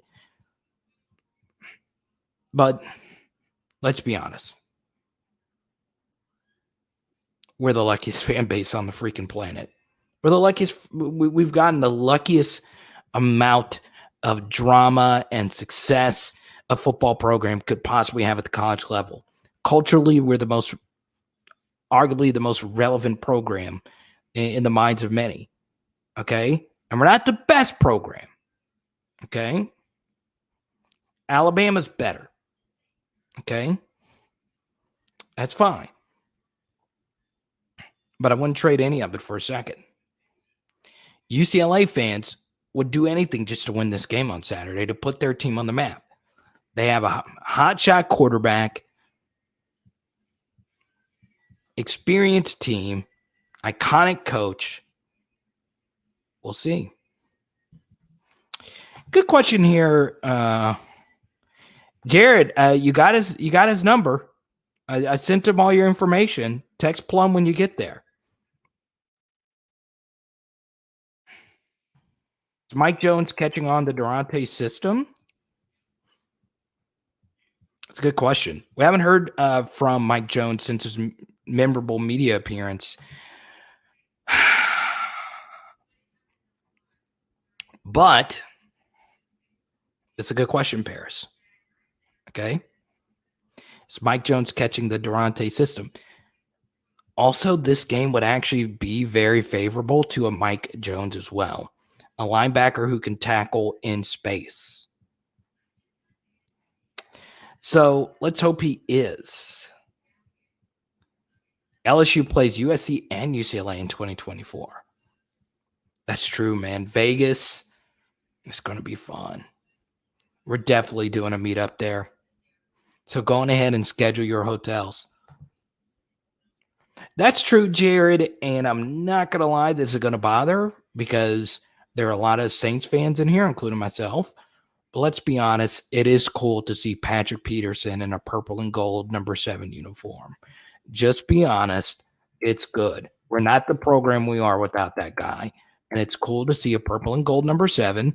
And it's also cool that Justin Jefferson guy is on the team as well. I wish it would have changed his jersey number, though. But I get it. All-time great quote right there. All-time great quote. Zach, some pizza tonight, some Detroit-style pizza. La Rougarou, good question, or just a good statement, a declaration of fact. If I think there is a weak part of the UCLA offensive line, it's their center, because that was their backup center. I also thought their guards were okay. They're not special. I thought their offensive tackles are really good. So the middle of that defense is going to be key. It's going to be very key. Hopefully Mason Smith is ready to go ham. He's going to have his opportunities. He will have his opportunities.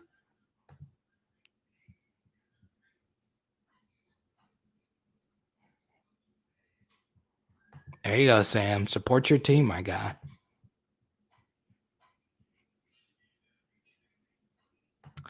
I don't know, Zach. I've actually not read into it. I don't know if Chris Osgood is still in here or not, if he has an update on that.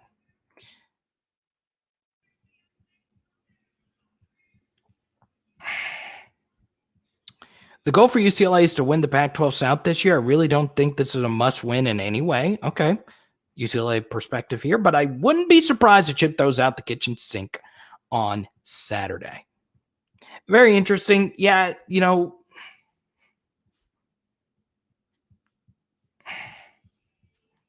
is very interesting because you then, especially with the 4-team playoff, you then get into whether or not this was good for UCLA to get this game here. But if they do go out there and win it, they'll obviously be a top potentially 10 team. So being born and raised in Bruin, my feelings is this Bruin team is like the Bob Toledo team, but bigger and faster. I think it comes down to two things: kicking game or UCLA run offense versus the LSU linebackers.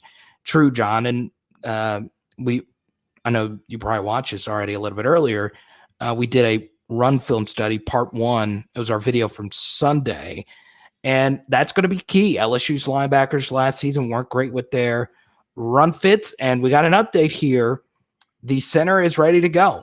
And I think that's a really good thing for UCLA because their center had a bunch of high snaps, which is normal. DRC, where have you been? Chip is very secretive about injuries. Yeah, I could see that. I'm leaning that way right now too, Creek. I am too. I just can't wait to see something real to know if the right moves were made. Yeah. Yeah, oh, dang, man. DRC, I hope you get to feeling better.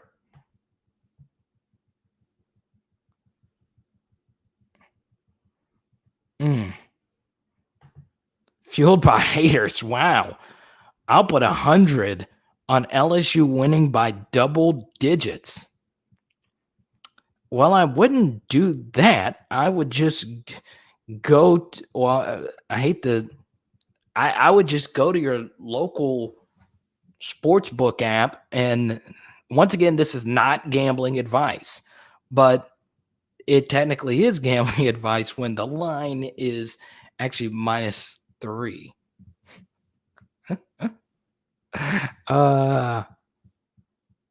But DRC, we hope you're feeling better, my friend. I don't know your full situation, but we hope you're feeling better.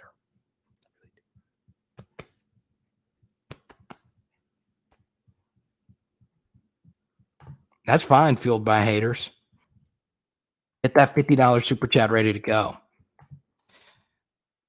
Let's see. So the health of UCLA is going to be very interesting. Yeah, it's not necessarily do or die for either one of the teams because technically both of them still do control their own destiny as far as the playoff is concerned after this week, but we'll see.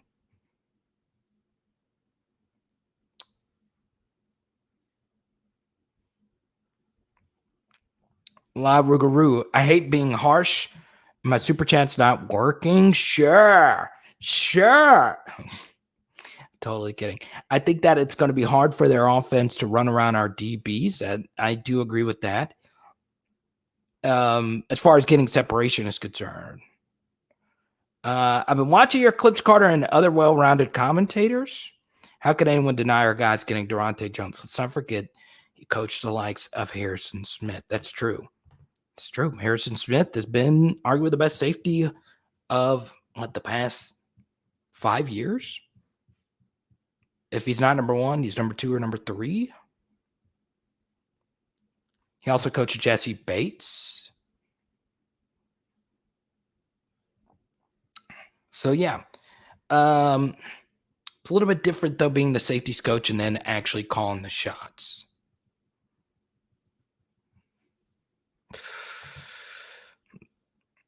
That is true. The Badger. That game was still so nuts. It really was. The fact that that game flipped on a special teams play.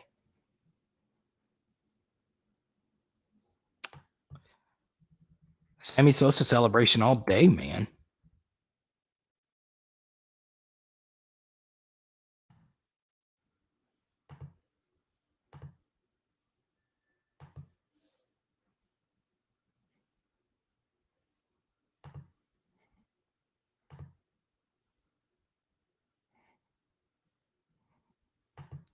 The line right now is -2.5 for LSU.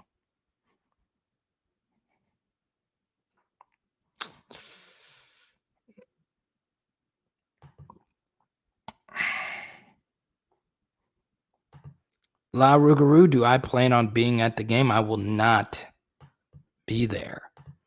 Null says hammer the over. So that's at 65, right? So 65 is a big number. 31-28 doesn't get you there, right?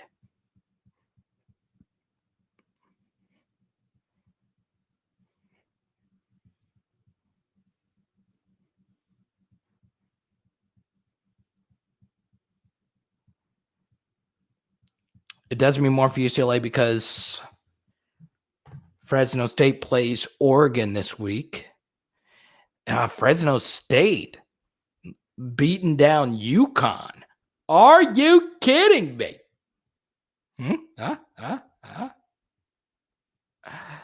By the way, don't forget, in about 45 minutes, we will be drafting right here. Okay. So if you're John or RCO or anyone that wants to sign up and be a part of our fantasy draft, we'll do it on the live stream once again at 9:30. We still have 5 slots remaining for tonight's draft. So I'm going to need some of you guys to sign up and fill them. And guess what? The draft will start at 9:30, or when the draft fills. Go down there to underdogfantasy.com, type in the promo code Carter, and boom, you will be in there.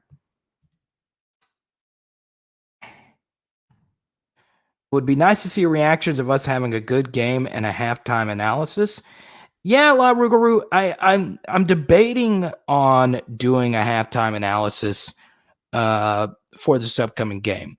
So how many of you want a halftime breakdown of this LSU versus UCLA game? How many of you want it? And then we'll get right back into the chat. I do need to know this, though, because, when I do these polls, Sea Breeze, it's good, man.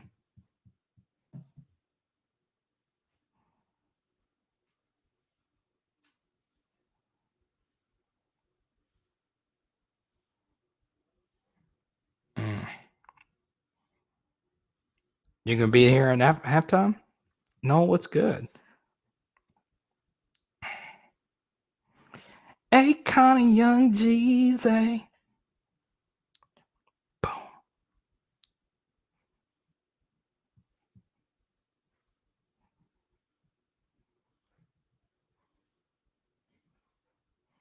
Jared will be crushing $10 beers.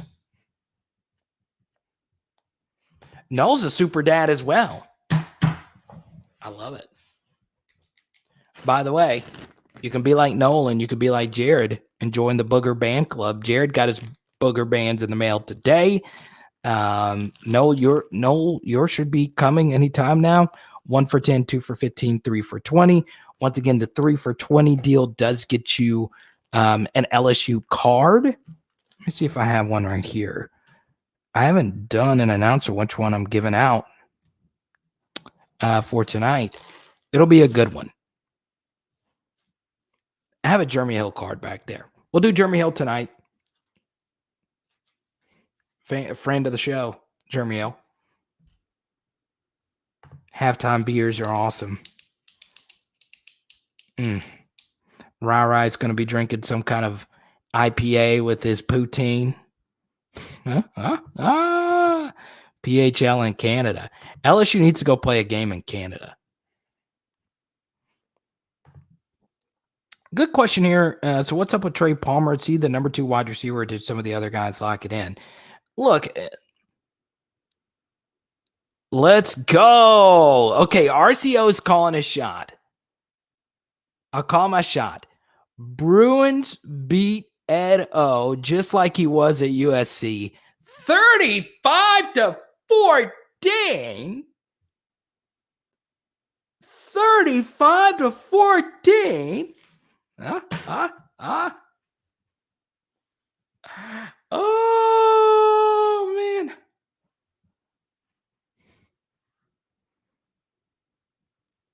Yeah, a kind of young Jeezy.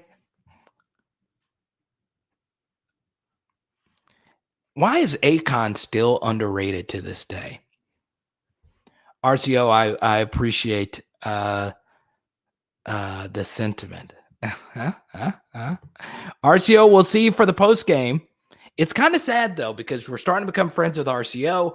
And then when he's at our post game on Saturday, he probably won't need to watch us anymore because we are an LSU channel, and RCO will just go on his way. So, RCO, I just want to let you know you are always welcome on PHL. You could drop UCLA will beat the Kansas City Chiefs, and it'd be a $50 super chat, and I'll be like, yeah. There we go. We'll see you Saturday night, man. Thank you for your super chat, man. No, hey, RCO, he's already placed his – well, this wasn't a wager. He was just supporting the channel. So that's great. We'll see you, man. Thank you so much for your support. I appreciate you.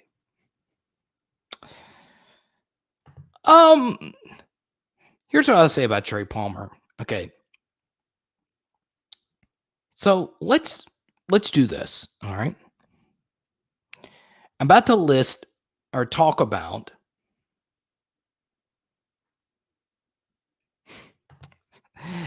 That's true. That's true, Jared. But yes, RCO, we'll see you after the game right here. Okay, so Fueled by Haters, I want to talk to you about a guy by the name of Trey Quinn. Okay, who remembers Trey Quinn? A lot like Trey Palmer, a highly ranked 4-star receiver. Trey Quinn was arguably the greatest high school Louisiana wide receiver of all time. You could still make that case. Statistically, he's the best to ever do it. He goes to LSU, then he transfers, goes to SMU, plays in the NFL. Okay? Then there's a guy by the name of Tyron Johnson, also transferred, made it to the NFL. There's a guy by the name of Jazz Ferguson, transferred, dominated at a lower level, almost made it to the NFL. Stephon Sullivan today made it to the NFL, got cut again. He was cut by the Seahawks, cut by the Panthers. He was so athletic, though. He got some snaps at defensive end.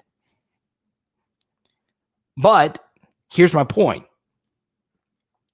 They all transferred and or didn't play, in Stephon Sullivan's case, his last season at LSU, and still made the league. Now, think about the hundreds of college football wide receivers that start, catch 40 to 50 passes, and never make it to the NFL. So what does that tell you? That backup wide receivers, heck, James Wright made it to the NFL. Wide receivers are the toughest position to play at LSU, which is crazy because there's always going to be no less than 2, but oftentimes 3 on the field. But even though there's 3 on the field at once, it is still nearly impossible to get on the field at wide receiver at LSU. You've got to be really good and or get really freaking lucky to get on the field. Think about it this way. Think about all of last season, okay? And let's just take into consideration. Now, he would have opted out 4 or 5 games in with the way the beginning of the season started, but our season could have been different. Let's just say Jamar Chase actually played last season. Now, really think about how few wide receiver snaps there are to go around. So, Trey Palmer could be Trey Quinn good. He could be an NFL great. But just because you don't see the field at LSU doesn't mean you're bad. You can have the best camp on the planet. Devonta Smith made the highlight catch of all highlight catches during camp. It went viral on Twitter. He may not get a snap at wide receiver on Saturday. It's a possibility. I think he will get some because he had such a good camp. But the point remains the same. It is hard, really, really, really hard to get on the field anywhere at LSU. But by far the hardest position to actually get snaps is wide receiver. It's always been the deepest position. LSU's never gone through a dull period where they didn't have receivers. Now, they did have some shaky years where the wide receiver depth wasn't great, but even in the power eye fullback offense, you always had some dudes, okay? So just because Trey Palmer doesn't play doesn't mean he's not good. It's just Brian Thomas Jr. and Jure Jenkins and Kayshon Boutte exist. And when those guys exist, well, guess what? It's hard to play.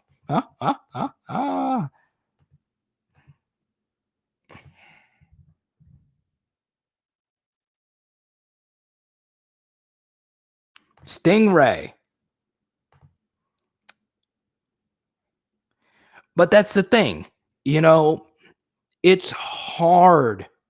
It's hard to play at LSU wide receiver. Offensive line, you're going to get snaps. If you're good, you're going to play. Okay? It's not the case. It is not the case. All right? The same thing's kind of true for Darrell Williams, who was a starting running back for a Super Bowl winning team recently. Well, Leonard Fournette and Darius Geis existed. So when those guys exist, it's hard to actually play. Sometimes it's like that. If guys stay healthy, they're going to play.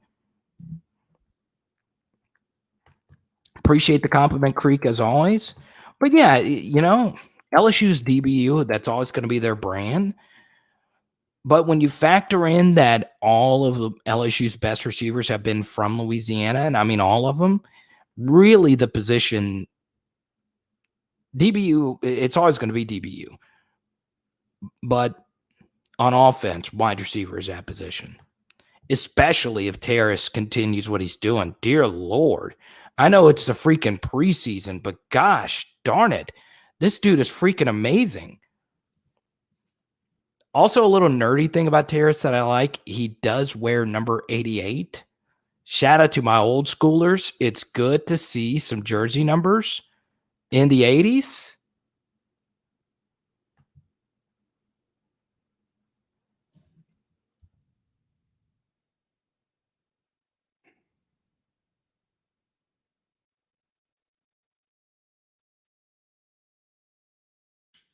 But yeah, I got family in Eugene, Oregon, and they are diehard Duck fans. Yeah, man. I mean, the West Coast, I think they just got too much going on, man. Baton Rouge, our thing is football. And we have a lot of stuff going on, in South Louisiana, music-wise and entertainment-wise. But, football is always going to be the thing. No, Roger, it's not. It is not ballsy at all. It is smart. I will never $50 super chats. You could come in here and say Vanderbilt would beat Bama by 50.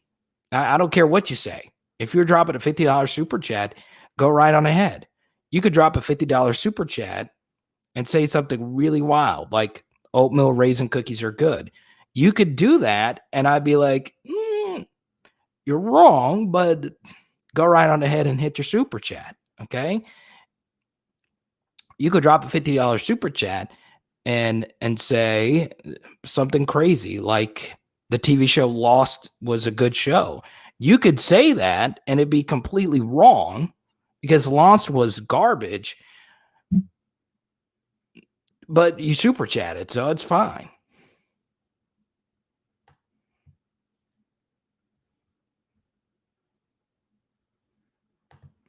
Raw talent goes to LSU. Develop players, UCLA. Okay, so Johnny's in Shreveport. You have to evacuate for the storm. I'm glad you're okay, man. Johnny, let me know your situation.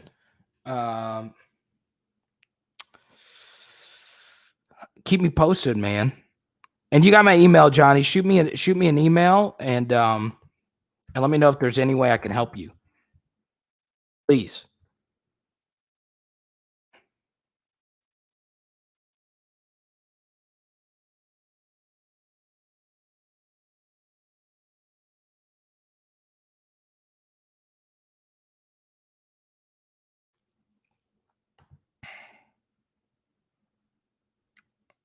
As you guys know, Johnny has been with PHL for the longest.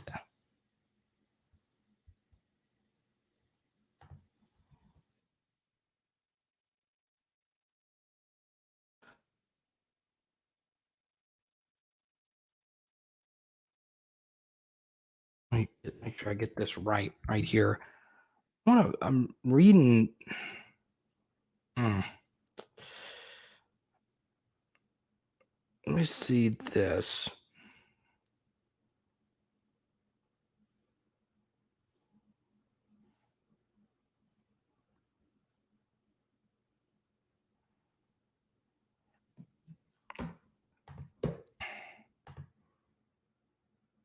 Yeah, Johnny, I'll shoot you an email or you shoot me an email afterwards. I do want to catch up. Cause it is kind of hard for me to keep up with everyone at Baton Rouge. But for real, John, let me know. I want to know if there's anything I can do. Let's see. Peeps are the best Easter candy. They're not good, but the fact that people crap on them all the time, it's kind of like the Nickelback thing, right? Is Nickelback a bad band? No, but they've kind of become the band that everyone just craps on. This is a good question here for Micah. And by the way, Johnny, since you just joined, you can pick whatever question you want. You missed some absolutely crazy proclamations by some UCLA fans, and I've really enjoyed them. Shout out to John. Shout out to RCO. Shout out to Chris Osgood. Maybe late, but can Miles take a medical redshirt this year for an extra year and transfer? And what's the chance he never actually got hurt and is trying to gain that extra year? Micah, if you should always verify things.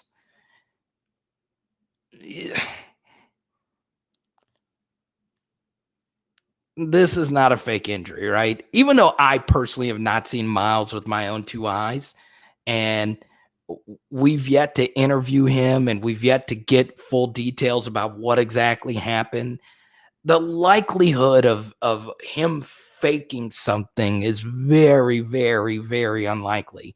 And he still has 2 years of eligibility remaining anyway. So getting an extra year is not necessarily the most important thing. I think Miles very well could get healthy and come back this year, but if he never actually sees the field, he will still have 2 years of eligibility remaining. Now, I don't know if he comes back and he actually dresses out. I don't know if that actually burns his medical redshirt year, but we'll see. But as Field by Haters points out, it is not a fake injury. Shout out to John, a UCLA fan, checking out on us. Johnny's in Shreveport. Creek is in Shreveport as well.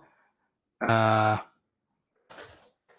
Grill. All right, here we go.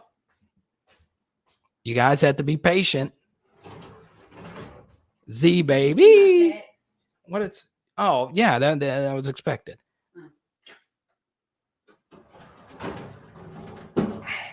Oh, La Rougarou. I love LSU, and I'm confident. Be calm. There you go. Shh. Y'all see, we're gonna get our first haircut this week.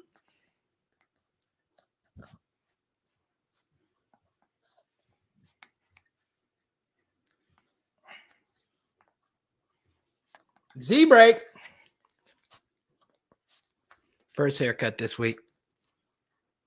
La Rougarou, you should be very worried about a lot of the quarterbacks on LSU's schedule. Everyone say bye to Z. Baby, you never pass her off well at all. Well, because she's...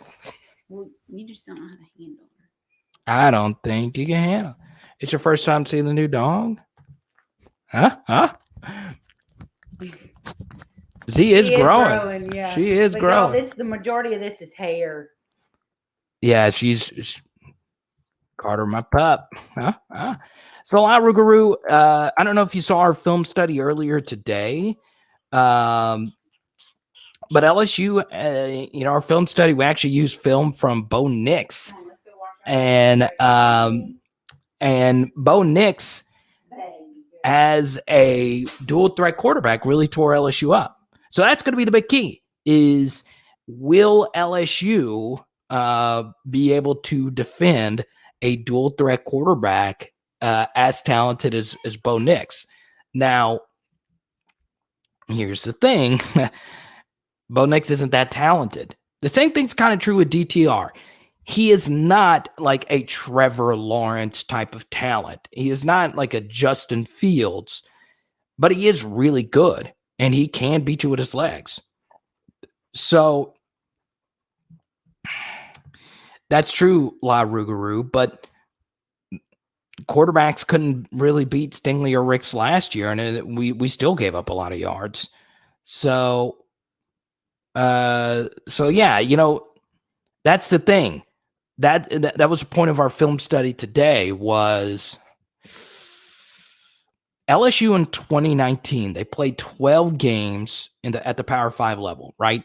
8 of the quarterbacks were dual threat quarterbacks. I am not including Tua because while in 2018 he was a dual threat, in 2019 he just didn't have it in his legs.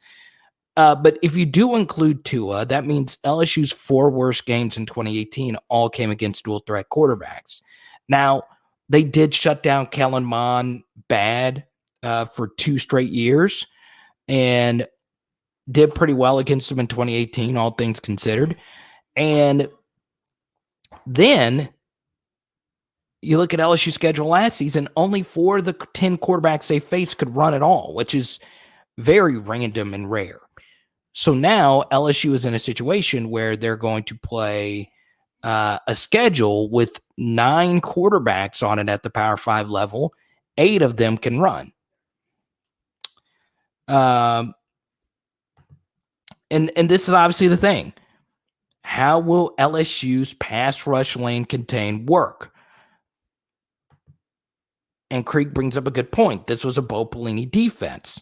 But the thing about this, Creek, is this isn't really Bo Pelini because LSU is planning on playing a 4-man front again. Now, it's going to be a little bit, I think, though, you'll see more variance and more diversity as far as what kind of fronts are going to be ran. But we'll see. Let's see. Roger's pissed about my loss comment. But this is, John will say this. He's a UCLA fan. DTR's a really good, probably backup level NFL quarterback. He's not special, okay? He's not this unbelievably special arm, unbelievably special running ability. He's just really good. And he's really smart. And he's really good at reading a defense. Now, mechanics can get erratic. You saw the Hawaii game. He also had some plays where his receivers tripped and it screwed him up a few times. He's also really good with pressure in his face. So we'll see. It's not going to be an easy game. I can see this game getting a little ugly too. No, this is not true. Stop. This is not true. This is not true. No, this is not true, Ahmad. Stop. Babe, come look at this. This is not true. There's no way that this is true, Ahmad. Stop. Freaking stop with this. You don't play with my freaking emotions. Don't do this, man. That freaking man means a lot to me. Stop that. Stop that, Ahmad. There's no way that this is true. There's no way that this is true. I will freaking cry if this is true. I don't go to concerts. I don't freaking go to concerts. Okay? I went to go see Boutte. I don't listen to freaking music that much. You've got to be kidding me. You've got to be kidding me, dude. Stop, Ahmad. Stop. Don't play with me. Don't play with me right now, dude. Please. Don't play with me right now, man. There's no way. This is crazy. Oh my God, I would do whatever to get him on this channel. Oh my goodness. This would be nuts. This would be freaking nuts. I kind of don't ever want to take this comment off my screen right now. This can't be real. This can't freaking be real.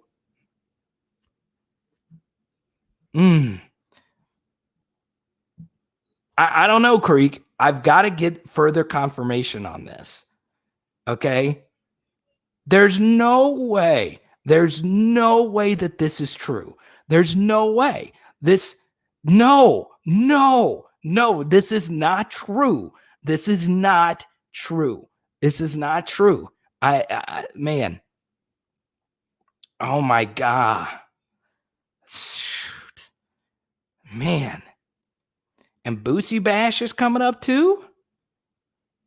I saw Little Baby's going to be a Boutte Bash?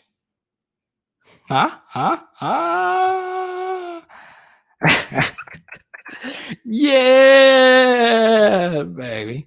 Because I'm on. Let's go. I knew LSU was winning the Natty when Boutte and Joey B linked up. I was like, let's go. Let's go. Let's go. Let's go, Boutte. Let's freaking go. Let's freaking go.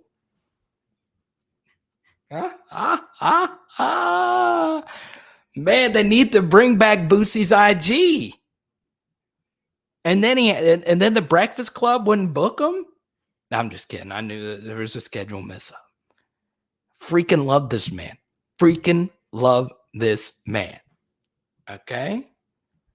Yeah, I know Boutte Bash was this past weekend. I just remember all the promos, right? I just remember all the promos. Like, Boutte Bash, I got to go to one in Baton Rouge. But the truth of the matter is, man, okay. I'll get back into LSU talk in just a second. But this is obviously, I did not know this. I did not know this, okay? Now, I don't even know what to say. Boog bands, my friend. You got to get your booger bands. Okay? Ahmad, let me know if you can link me up. I will gladly send Boutte some booger bands. So freaking cool, man. Actually, no, I thought Boutte Bash was just next weekend. I don't know. I've been so wrapped up when I haven't been doing PHL stuff. I've been wrapped up in hurricane coverage. I've been watching it nonstop, just checking in on everything. This is wild. This is wild. Ahmad, that's really cool, though. Boutte, if you're watching this, thank you for all the inspiration you've given me, man. This is so cool. BOOSIEBIDZ.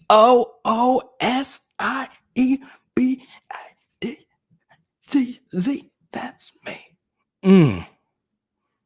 Bug band's already paying dividends. Wife cooked me fried pork chops, macaroni and cheese, squash, and turnip greens.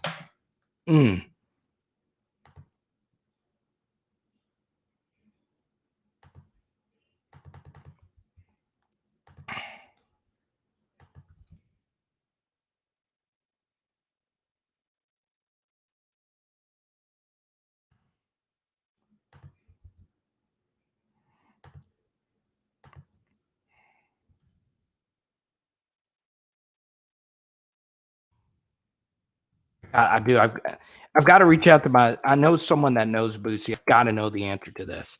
I'm sorry, guys.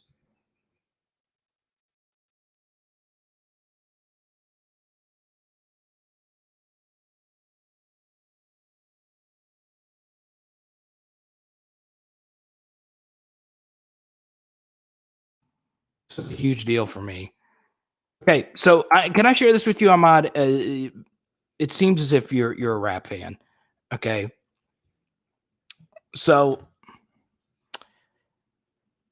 these are the three most important rappers, hip hop influences to me. Now we can get into some deep cuts with Mickey Fax, the greatest freestyler to me ever.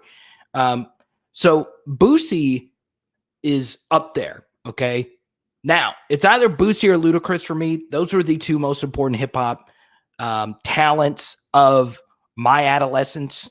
They had the biggest influence, both of them. Then T-Pain. Those are my top three. They have always been my top three. My girlfriend, as my witness, knows that those are my top three. Okay. I'm still waiting for a Boosie versus. I don't know who it would be against. Okay. And I understand Cat. A lot of Louisiana diehards are going to come at me with no love for Lil Wayne. But Nicholas, we appreciate this. Lance, what's good? But Lance is one of my high school teammates. He's drafted with us. Lance knows how much of a Boosie fan I was, and Lance was actually a big Boosie fan as well. This is the thing.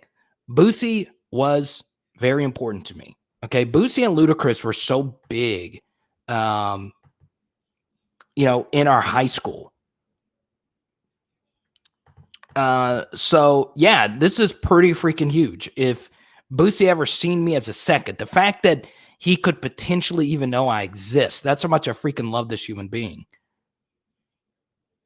Lil Wayne, Drake, and Young Boy. Man, I don't get the NBA Young Boy stuff. But once again, I don't listen to much music. That was good right there. Booga Nation. Let's go. Booga Nation. You got some Webby? 1 for 10, 2 for 15, 3 for 20 American dollars. I take pesos too, baby. But yeah, Leonard Fournette, he always puts on for the state of Louisiana. It's not really a surprise for anyone.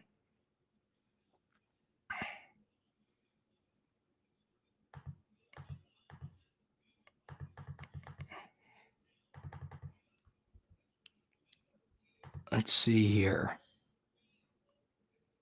Ludo, a better actor than rapper? Okay, that's part of it, baby. It's all entertainment. Boosie versus will be from the Hot Boys or Plies. Plies with Boosie, though? I don't know about that. NBA Young Boy is a Baton Rouge guy, though, right? Good. I want it to be packed, Johnny. I want UCLA fans to get to go to and have an SEC type of experience. I want them to have that.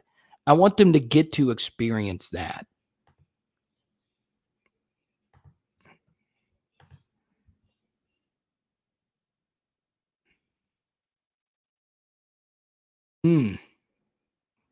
Okay. So my favorite rap album, though, is Paper Trail. Okay. T.I.'s Paper Trail came out, I think, my sophomore year of college. Such a good album. You know, it's a good album when you remember where you listened to it the first time. Once again, I'm not a music aficionado, and I don't listen to albums hardly ever, but Paper Trail was great. It really was.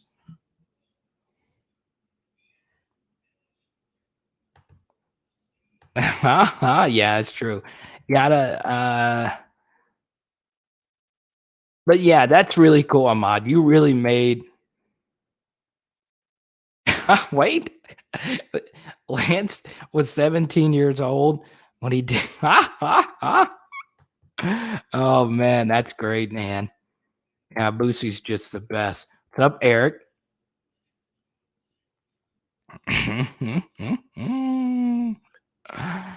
Yeah, Johnny. The Rose Bowl is the coolest college football venue outside of course, Tiger Stadium. That's my bias, though.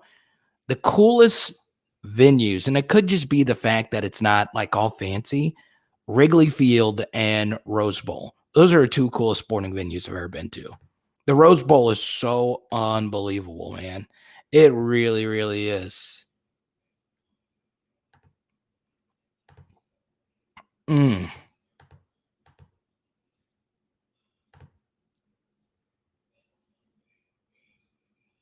I know La Rougarou. I just don't know if it's ever going to happen. Yeah, Outcast was big for me too.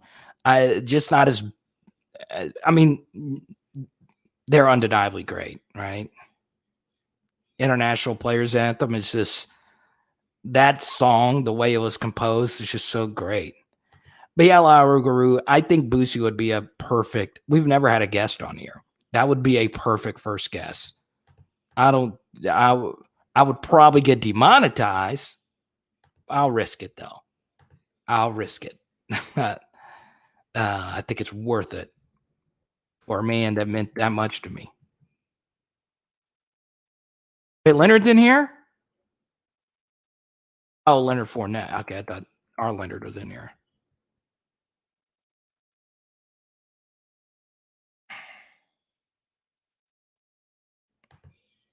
Let's see.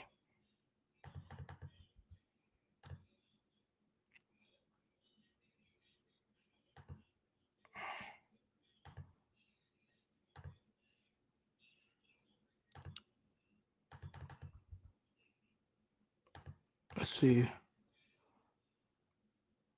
Master Blaster's in here, so we'll be firing up the draft in about 10 minutes. Boom. If you want to draft with us tonight, we still have 4 slots remaining. So come on down.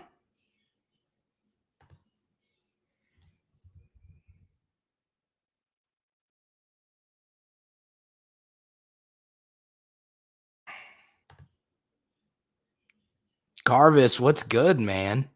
You family, I like that. You just missed out on this, man. Ahmad set my life on fire when apparently Boutte has watched the channel before. King of Baton Rouge. 3 billion streams? Young boy did? I guess I just need to listen to more. I wish I could play some music right now. I really wish. I would get demonetized for multiple reasons. What's up, Carvis? Well, John will still be around, man. Baton Rouge is a fun city, man.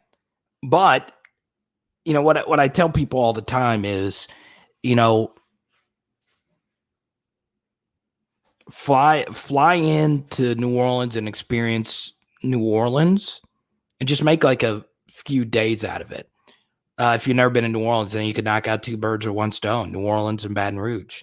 Plus, it's cheaper to fly into New Orleans as well. And then you could find hour-long transportation to get to Baton Rouge. And then, you know, it's worth it. just got out of class.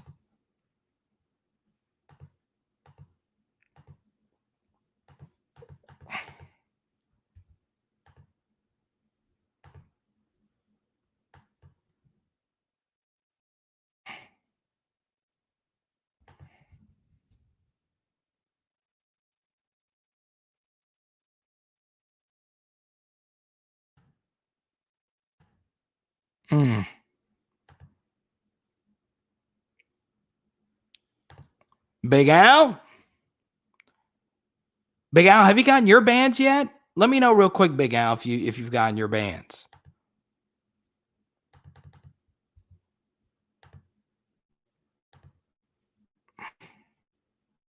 No, right. We're gonna keep the LSU chat going, man. Once again, this is the link. Rai, ask me any LSU question you want.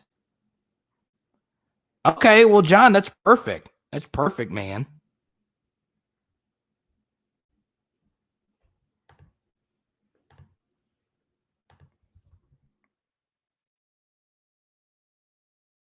Yeah, John, that's what you want to do. So, Rai, you know what's interesting? I do want to bring up something very interesting that you brought up, a few weeks ago about the running back position.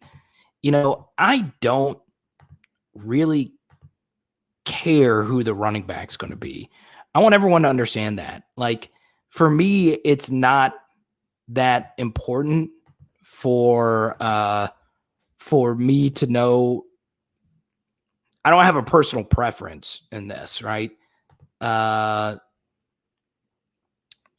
Kyle Frank, you're in the draft, man. Welcome, everyone. Welcome Kyle to the channel. Let's see. Yeah, Kyle. So you joined the link here. I don't think I see your name here. Let's see. Death Valley is on like King Vegeta. I like that, man. I'll send you a message on Facebook, the link to actually join the draft.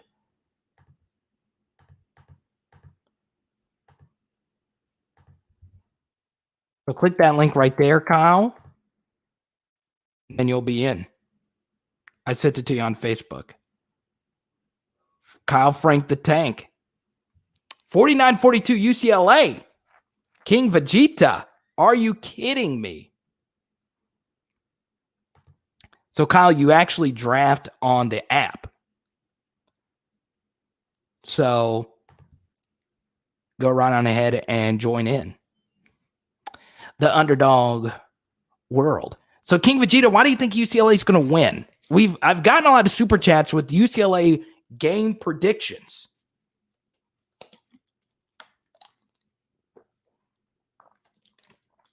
Yeah, John, Death Valley is well worth it. And John, if you want to hop in this fantasy league, you're more than welcome. I think it will, Amacat. Here's the thing. I don't think LSU schedules that game if they do not think that they don't schedule that game if they don't think the playoffs are going to expand. I don't think that they schedule both UCLA and USC. Also, I think that it could be a very strategic thing for LSU to get that to get those games in now, right? So going ahead and just schedule what you're going to schedule now.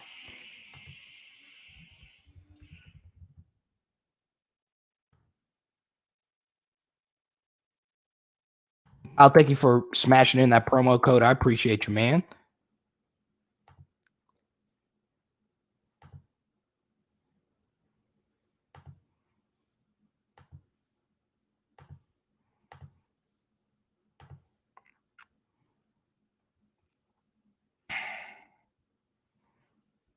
So, yeah, do you think the playoff will expand? Vegeta, tell me why do you think that's going to be why do you think that score is going to be what it is, Vegeta? Let me pull it back up here.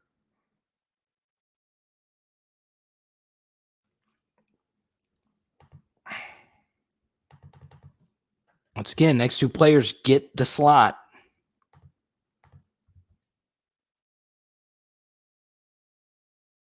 Death Valley, Creek, next time I'm in Shreveport, Creek, did you get my email last week when I was in Shreveport? Haley and I decided to make like a last second trip. I would love to meet you, man. Johnny, let me know how long you're going to be in Shreveport. I might come down and come say hi to both of you. It's a doable drive, but I'll do it just for you guys.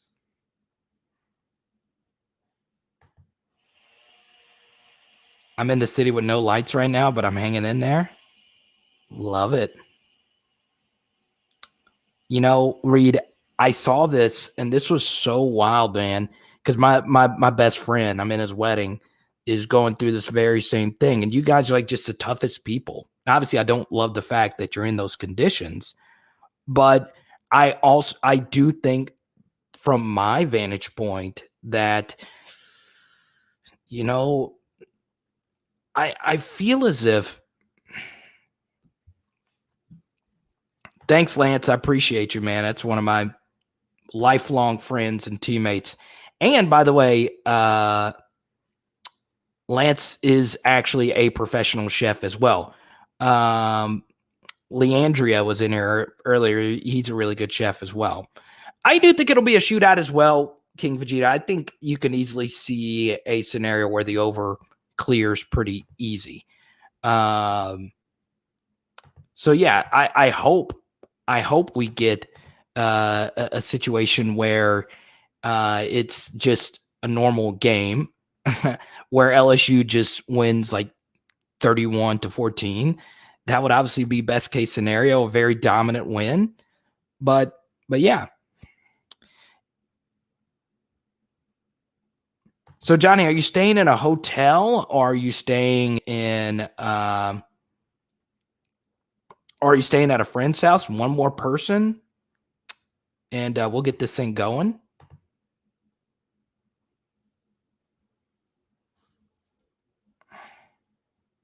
There we go, Amacat. I predict pain.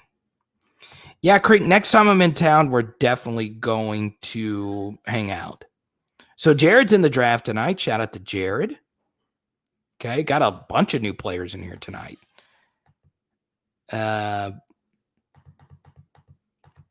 So there you go.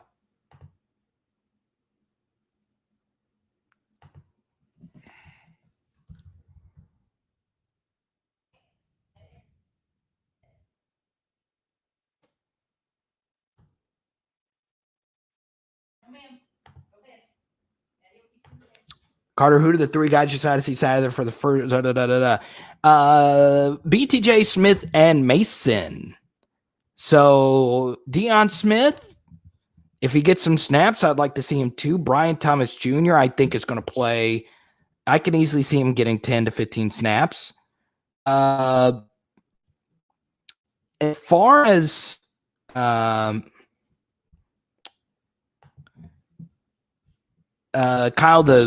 once the last person fills in, it will start. And once again, this is best ball fantasy. So you're just picking 18 players and only your best scores are going to count. It is half point PPR. No, we will see you unless you want to draft real quick. No. But this is a key thing. As far as new guys are going to play, I think obviously Mason Smith is going to play. Sage Ryan, I would be shocked if he doesn't play at the very least special teams. I also think, for me, I think Matthew Langlois will play some special teams as well. Somewhere. Now, I know he's been dealing with some injuries as well. I am going to be very interested to see how Greg McMahon lines up his special teams as well. So, Evan Francione's back. He was a walk-on that played a lot of special teams last year. However, a very key special teamer is Nick Storrs. Nick Storrs was a key member of the kickoff return wedge team. And I don't think we're going to get a healthy Nick Storrs this year. So there you go. All right, Reed, we will see you.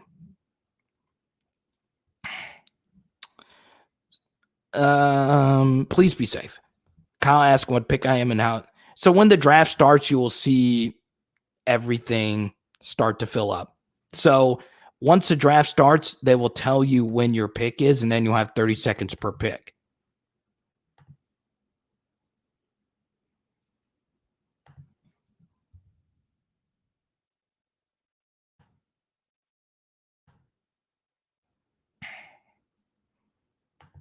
You could pick 32 quarterbacks, but I wouldn't do that. For this team to be successful, we have to have a running game. Yeah, it's true.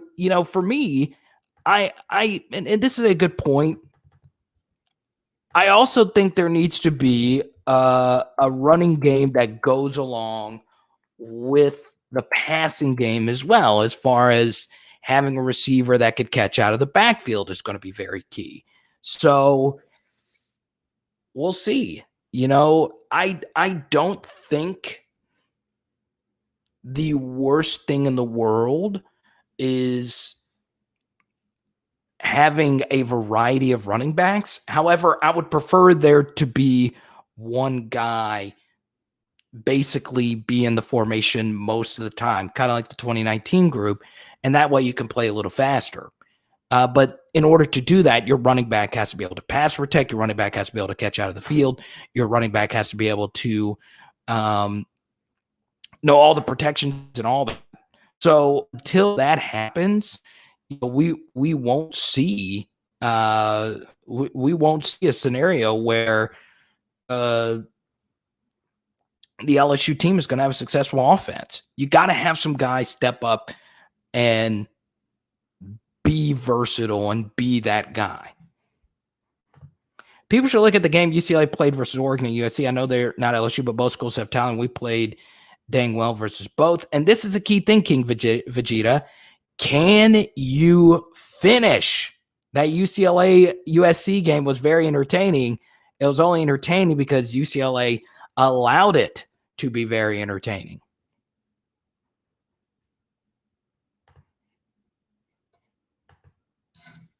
I also think, tell me this, Coach Smith, do you think Clyde Edwards-Helaire would, let me put it this way. Do you think John Emery could be the Clyde Edwards-Helaire of this offense? Do any of you feel John Emery or Clyde Edwards-Helaire can be the do-all everything running back for this team? Do you think so? Is there a back on this team that you trust?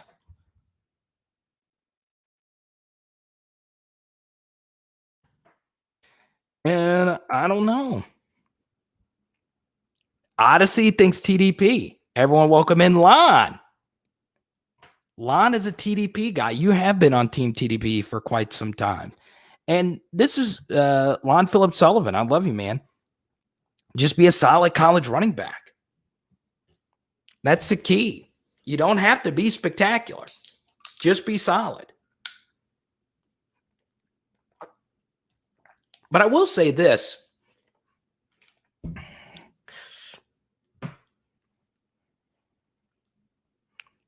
The last 3 national champions all had a dude at running back. Like a running back who could do everything. So obviously 2020 was Najee, 2019 was Clyde, 2018 was Etienne, and then 2017 was Josh Jacobs, right? It was Josh Jacobs and Damian Harris. So, yeah, you do just need a solid running back, and you can win a national championship with just a solid running back. But the last 3, the last 3 were beasts.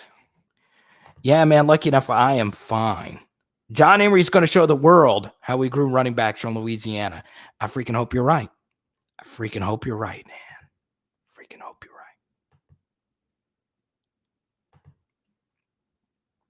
Let's see here. One more slot to fill. That's all we need.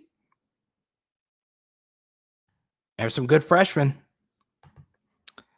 Just thank goodness that Eli Ricks guy left California. T.Y. is a passing game. It's no joke. Just wait. I'm telling you, he'll get better as the season goes along. Clyde was a freak. Yeah, I mean, of the two, I do. Once again, John Emery's upside is still higher, but of the two, Ty Davis Price has been the more reliable. And not only has he been the more reliable, he has played far more, not just some, but far more crunch time snaps. And that is very important, right? So in the Florida game, TDP and Emery weren't in there at crunch time. They both got hurt early. Then they didn't play the Ole Miss game. Then you go to the Alabama game. That game was a blowout. In crunch time versus Arkansas, it was TDP, right? And all the other close games, it was still TDP, right? We've yet to see John Emery make a play when it matters. And there is some value in that. There is some value in someone, playing with the game on the line.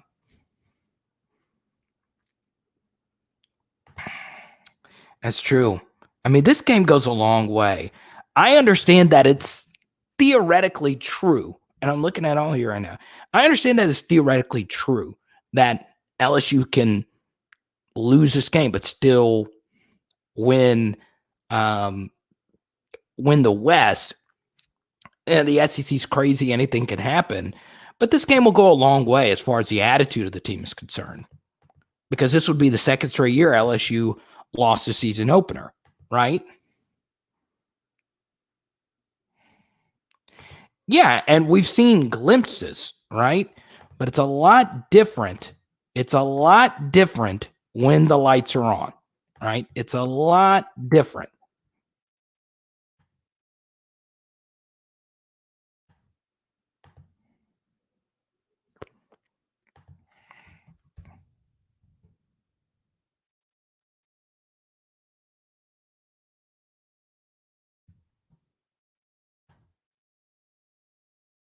Let's see here. I'm still trying to get one more person. God, we filled quickly all the way up to one person. What do you think about the Buckeyes game this Thursday? Obviously, CJ Stroud is very interesting at quarterback. Ohio State's always going to be loaded. They have by far the best set of wide receivers. Honestly, don't even know who Ohio State plays. They play Minnesota. So they're going up against, I don't know anything about Minnesota's team. I know they had an off year under PJ Fleck last year.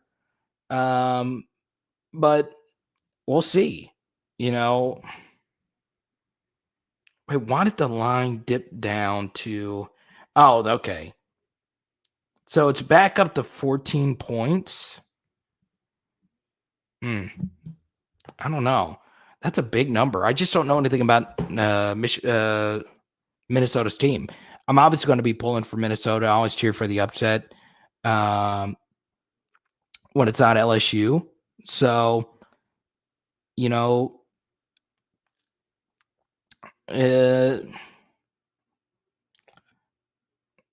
it be good for LSU for that? I don't know. Go Minnesota. Go Golden Gophers. I'm always going to cheer for the Golden Gophers over the Buckeyes. That's just how I roll. I know. I'm weird.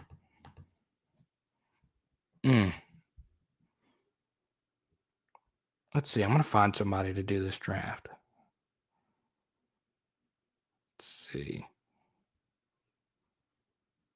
Let me text Marcus, see if he wants in. Let's see.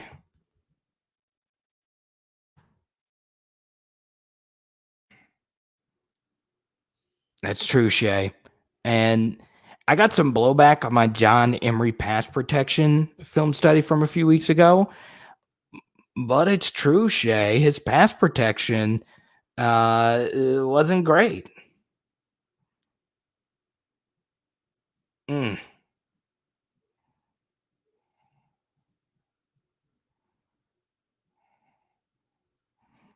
see.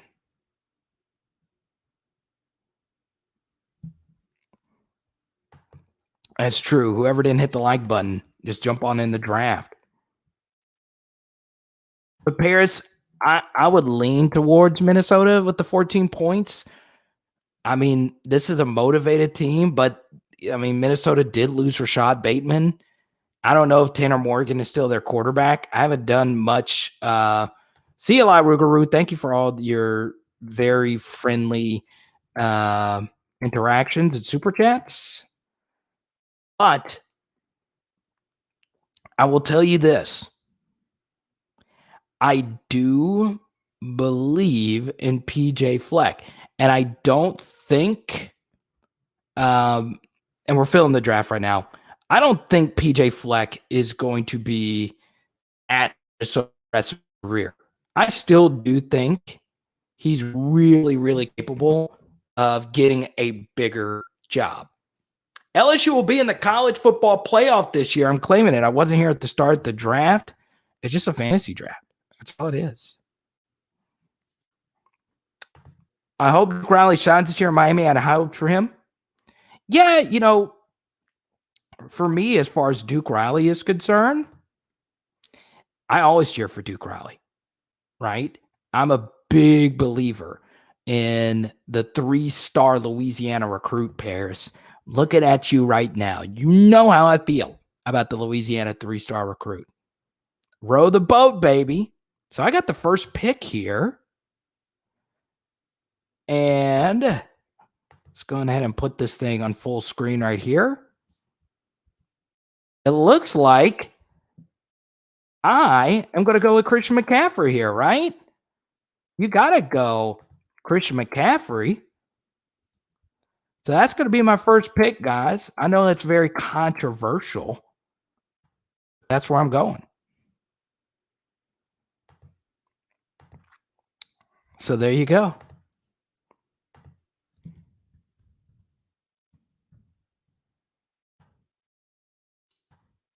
So should you go Christian McCaffrey right here?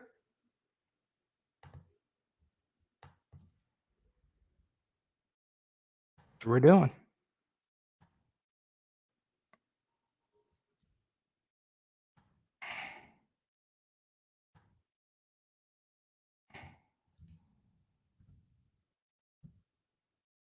All right.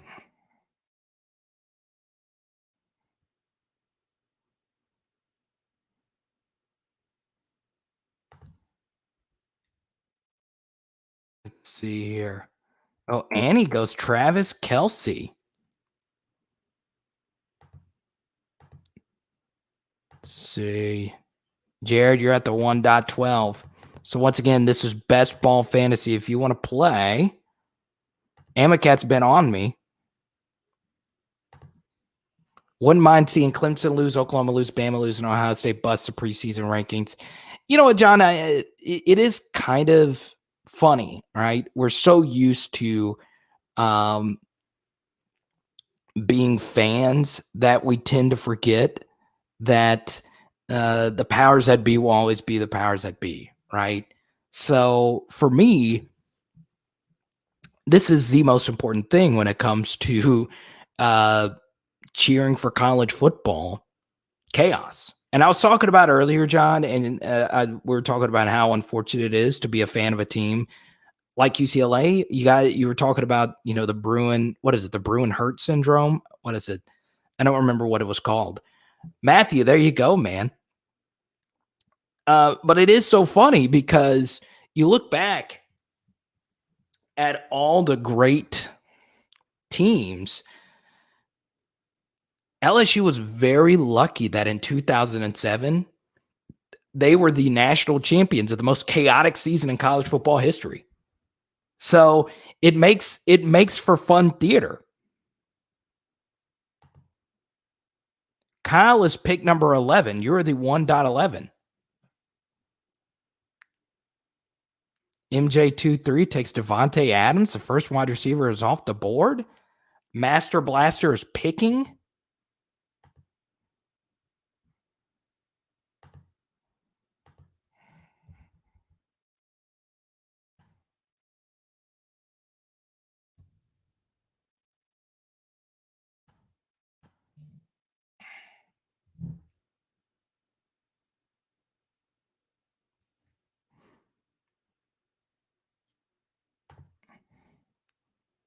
Tom Brady. Master Blaster goes Brady in the first round. You're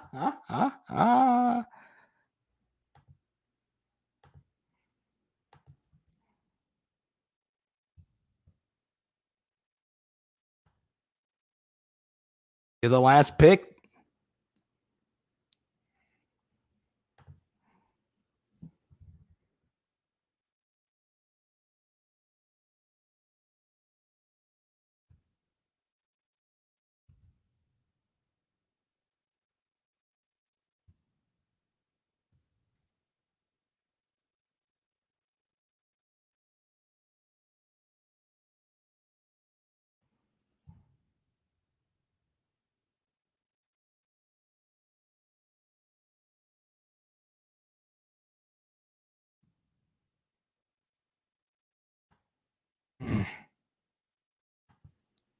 Can you believe that year, though?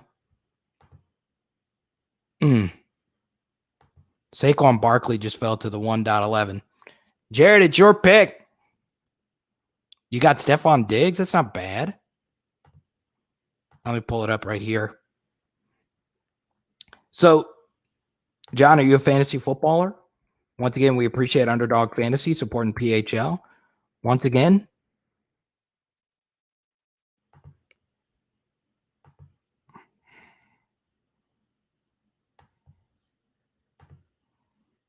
let's...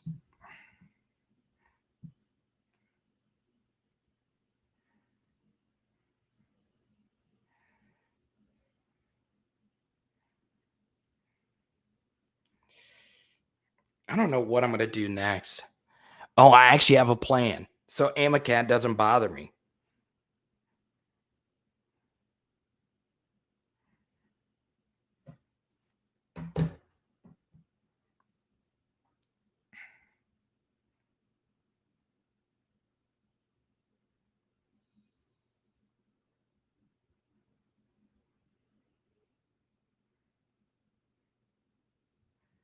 I hope my plan works, Amacat.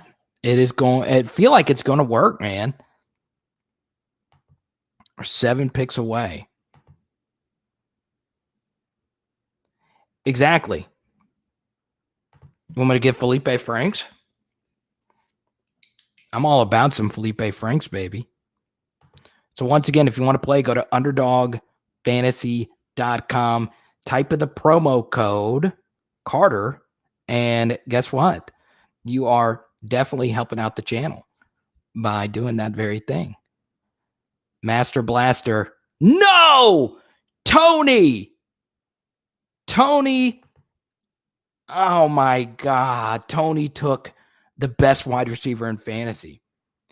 I don't know, Paris. I think they're going to go with Bo Nix. I think that's what they should do. I don't think TJ Finley was ever going to be ready before year 3 anyway. So, for me, Paris, I like TJ a lot. I'm rooting for him. But in high school, TJ Finley had issues. So, I just don't think, for me personally, that that TJ Finley was ever really going to be the player that we thought he was going to be at LSU. Now, that doesn't mean he's not going to be great. But once again, in high school, he had some issues as well, just with his throwing. Let's see. I go DK Metcalf. All right. I'm going to go DK Metcalf. All right. And then we'll go, who here likes Darren Waller? I got sniped, damn, I can't. Bad. I'm going to go Darren Waller here. Or should I go Joe Mixon? I don't have much Joe Mixon. I mean, if I have McCaffrey already, I'm going to get Waller. I'm going to get Waller.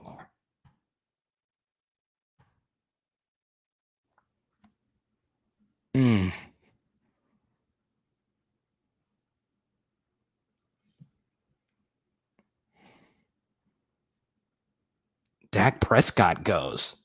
I like that. The Ponchatoula pistol. You know what's funny? Like, I honestly wish the TJ Finley thing would have worked out. I really do. For those that want to watch a draft, there we go. I always root for the Louisiana 3-star kid. TJ's got a great family from, everything that I've read. And, I wish him nothing but the best. I really do. I root for any kid that feels they're going to a better situation than they're currently in. I'm also a big fan of your own personal happiness. So if TJ Finley was not happy at LSU and he wanted to be the starter somewhere else, and he felt Auburn gave him a better shot at being the guy there, all the power to him. All the power to him. Let's see. I don't know if there's any more draftable LSU guys here.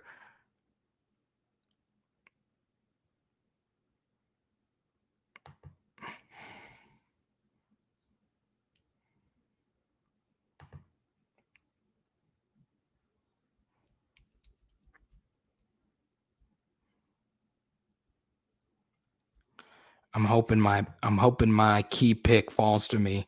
10 picks away.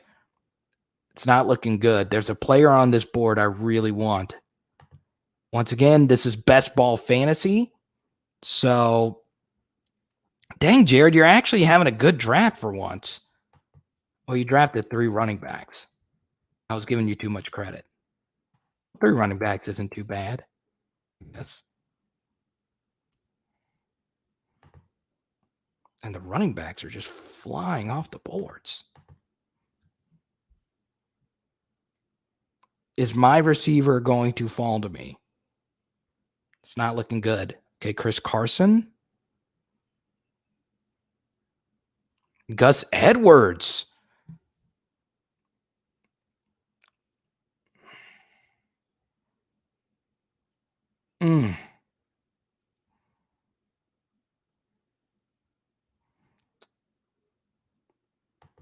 QBs are garbage.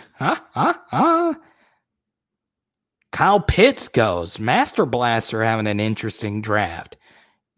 Tom Brady and Kyle Pitts on the same team? I like it. I don't know, Dalton, and honestly, for the sake of all of our psyches, I don't know if that's necessarily the most important thing to be worried about right now. I'm just, after everything that happened, I'm just kind of like, whatever happens at this point is just going to happen. I was going to go for that stack.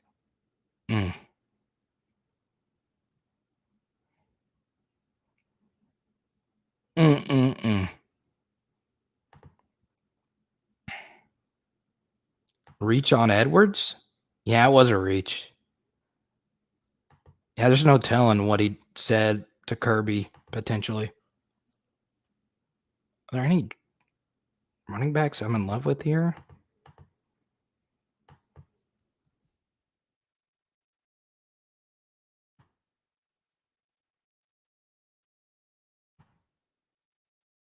I'm not in love with any of these wide receivers. Let me see. Could go all in on Carolina stock here.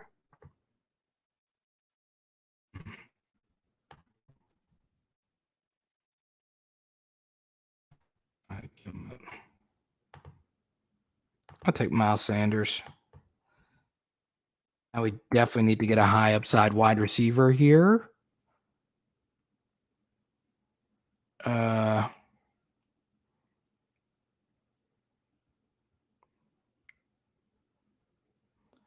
Not on fire about DJ Moore.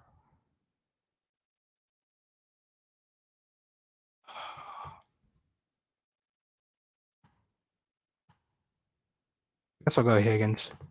Oh, I didn't get it in. Oh, my goodness. See, that's why you got to go quick. They gave me Godwin. I'm not even a Chris Godwin guy.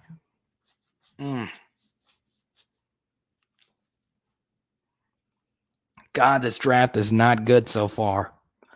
Not good. And both of my wide receivers are on the same bye. That's why you got to move quick, man. Ugh.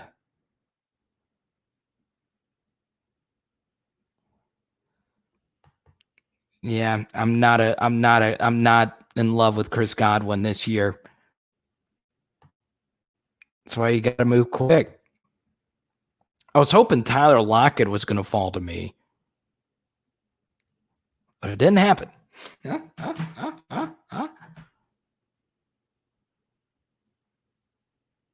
Chris Godwin has no upside whatsoever.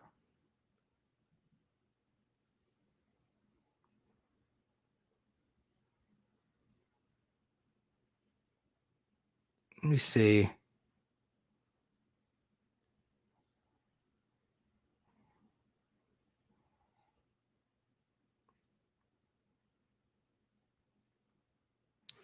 I'm just not a big Godwin guy.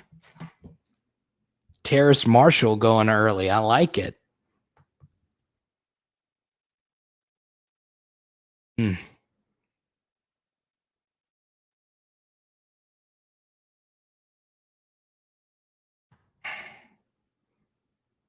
Get a tight end. I already got freaking Darren Waller.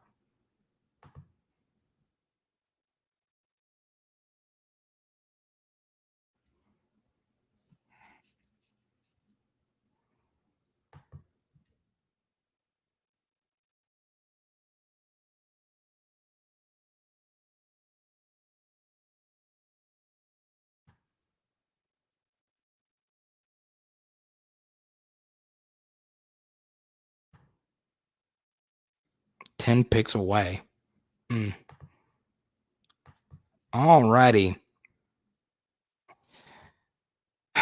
Yeah, and obviously Eric Gilbert is going through something right now. But wish him nothing but the best.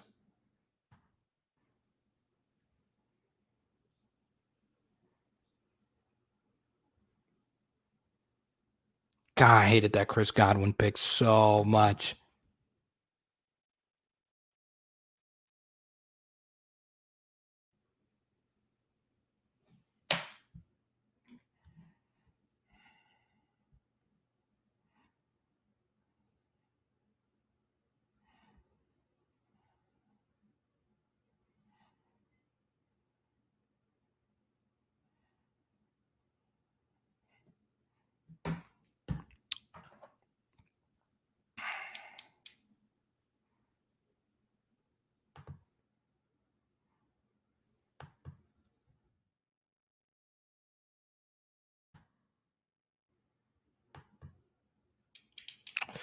Yeah, this is interesting for me, John, when I look at UCLA on tape. I love the way they mix up their defenses. I really do.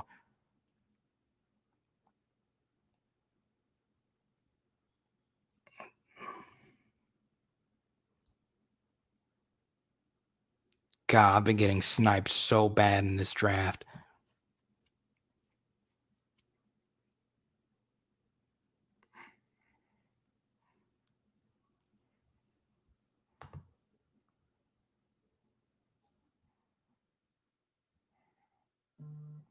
Are you kidding me? Are you kidding me? Russell Wilson, my stat gets sniped. I called it too. I freaking called it. My stat gets sniped like that. Oh my God. You've got to be freaking kidding me. I'm on full tilt right now. Ugh. I'm on tilt. I don't even know what I'm doing now. Oh my goodness, this draft has gone horrible. I got Robbie Anderson, who is awful. Oh my goodness. Okay. I guess I'm going Laviska Shenault. I don't even know what I'm doing now. Ugh. That was brutal. Brutal. Brutal. Oh my goodness. This draft is going horribly. Horribly. Dear Lord. I had McCaffrey. Goodness gracious.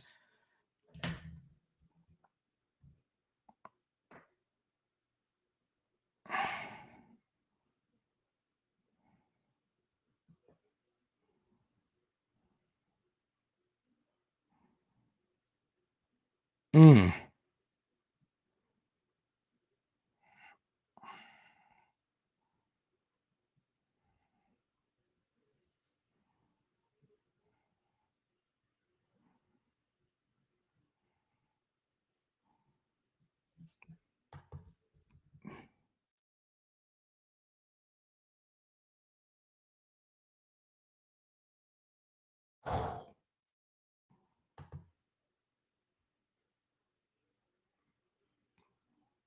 No, it's fine.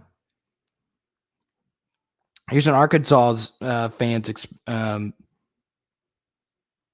prediction. Not even trying to start crap. I think people are really overrating LSU this year. Ooh, and you said you're not trying to start crap, huh, Josh? Huh? Huh? True. You know, I get that sentiment. I really do. I understand from the outside that there is a lot of skepticism. You know, let's take the Arkansas game, for instance, last year. LSU had some really fortunate things to go their way. And the sign of a good team is how many times did you dominate the opposition? And obviously, LSU's team wasn't good, so they weren't going to dominate a lot of teams. But the only game where they just flat out dominated a team was Vanderbilt. And of course, the same thing was true for South Carolina. But South Carolina's offense, you know, averaged over 7 yards per play. And they did, for the most part, they played the week before against Auburn, and LSU had an extra week to prepare. So I don't know. I don't know. I can understand from the outside there's some skepticism just by looking at how scattered LSU was last season. But still, for me, I could see, and I've had other friends bring that up to me. They're like, "Hey, you do understand that LSU." Okay, John, we'll see you on Saturday night after the live chat. I can understand that, though. I can get it.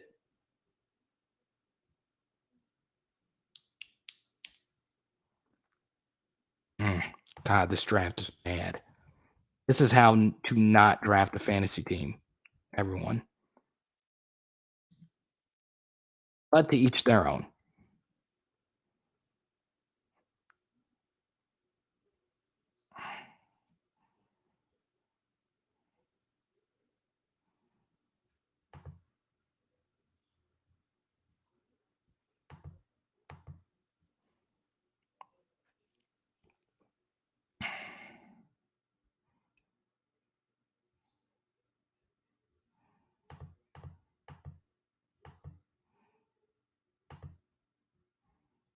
Trey Lance at QB.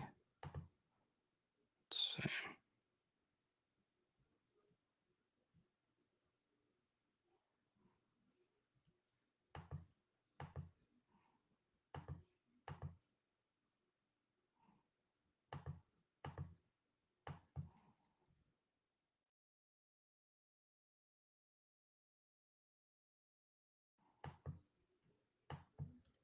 Again, I screwed up. Waited too long. Oh, it gave me Edmonds? Really? Oh, my God. Okay, since this draft has been a disaster, I'm just going to go ahead and draft my guy, DJ.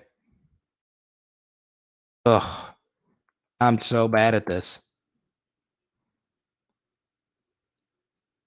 I would try to have some TikToks from the game. Well, drop your handle, John. I'll follow you.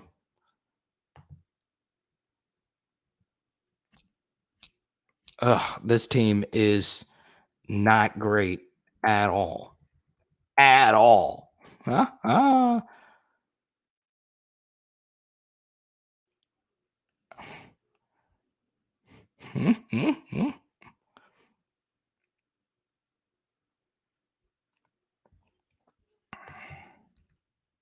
Got Chase Edmonds. Ugh. This is not good. Clean up on aisle 5. Dear Lord.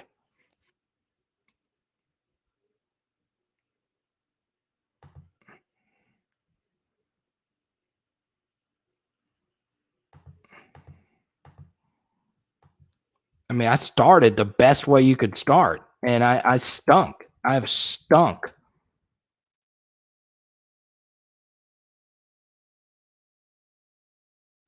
Stunk. Appreciate you, John.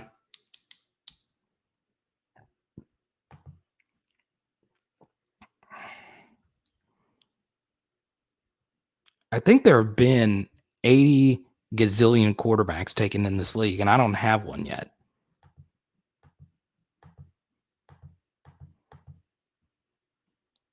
Ugh.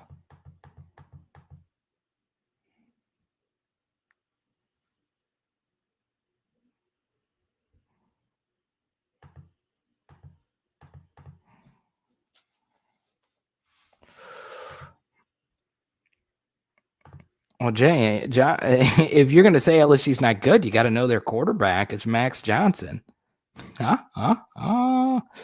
Should be a fun game. Yeah, Isaiah, would have been nice to see, obviously, him actually have his career the way it should have been, right? But, it doesn't work out that way sometimes, right?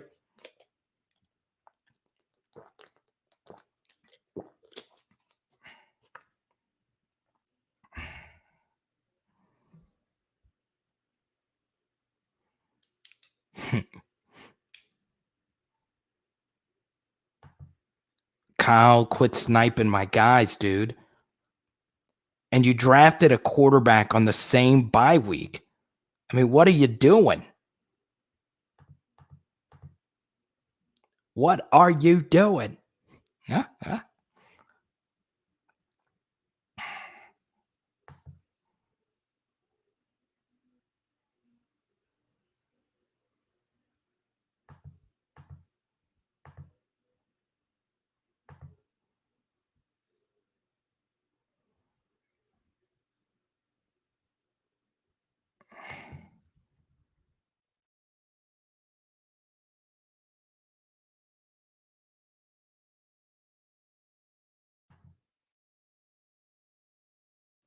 Darnell Mooney, very underrated.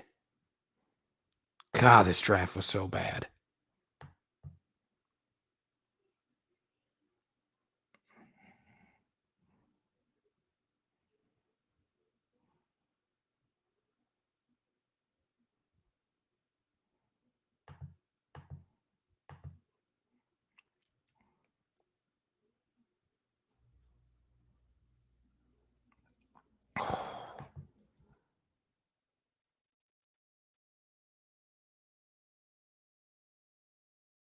God bless. Every single one of my picks is being sniped. Every single one.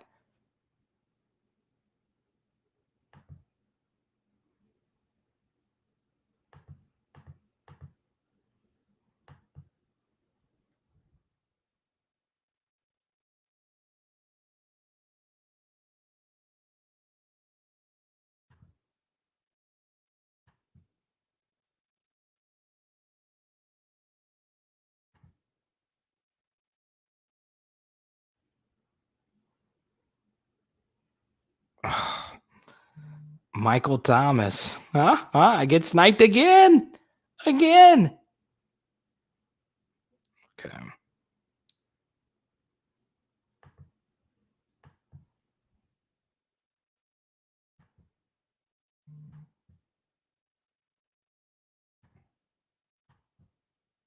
Just drafting wide receivers now. Forget it.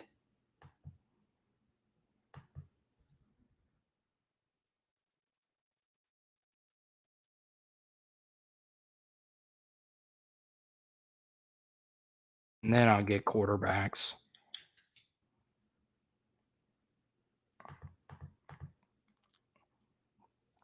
You can't trade, though. That's the thing. This is best ball fantasy.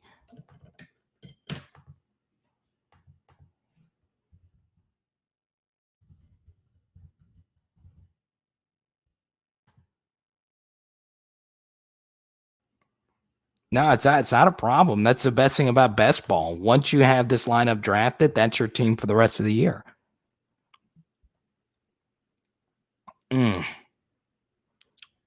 Part of the reason why so many people have been watching this draft is because they see how disastrous this draft has actually gone, and people have been wanting to watch to see how to not do a best ball draft.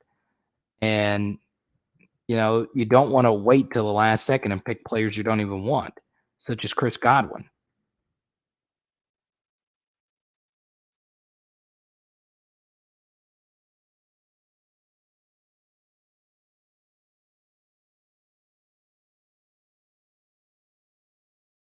I actually just made another mistake.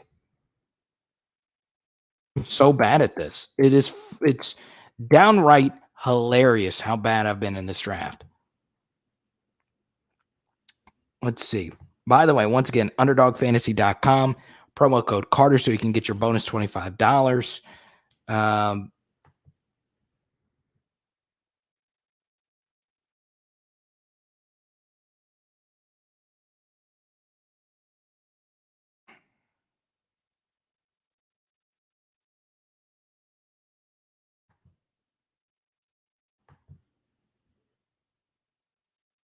Donnie Smith, never a bad fantasy option. OJ Howard, Emmanuel Sanders, not bad.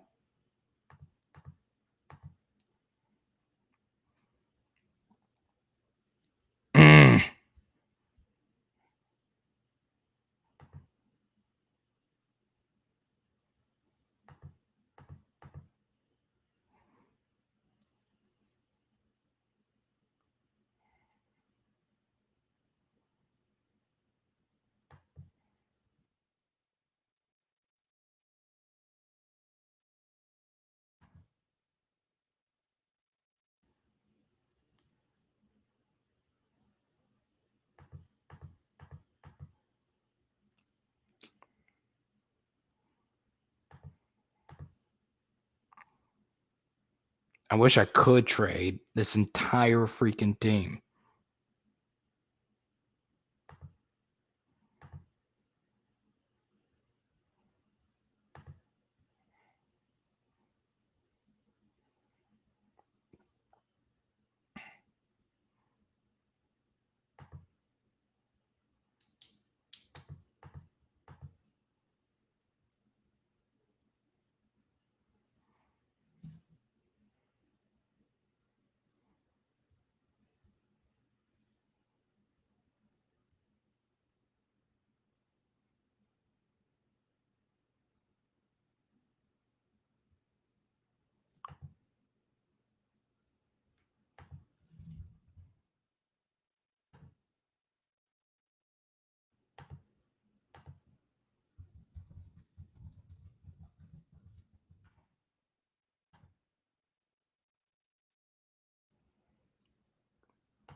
Kobe Myers.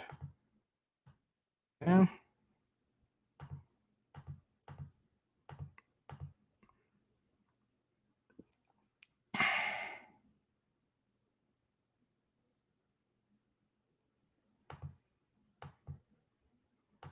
Okay, QB1.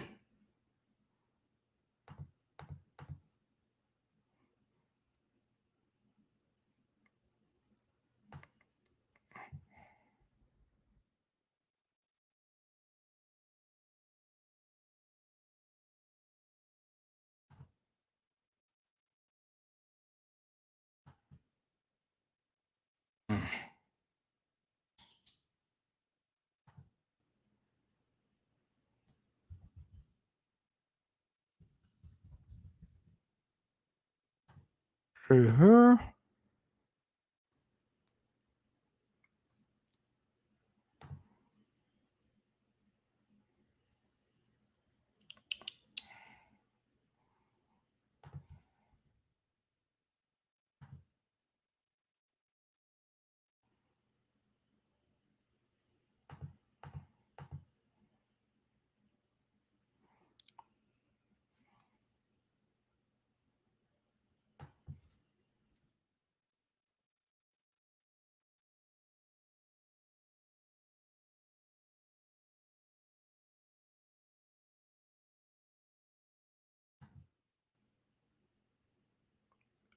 Vienna sausages.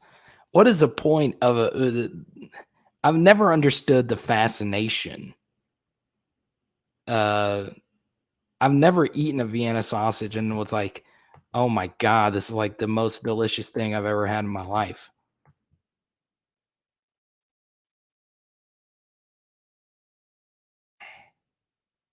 MJ23 is killing this draft right now. Killing it.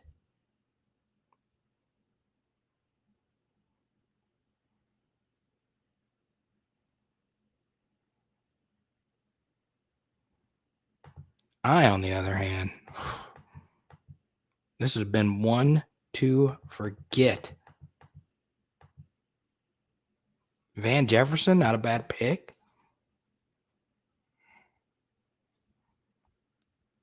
So you can always go here and see how many more picks you have. And I have quite a few, but I have a lot of work to do. Okay.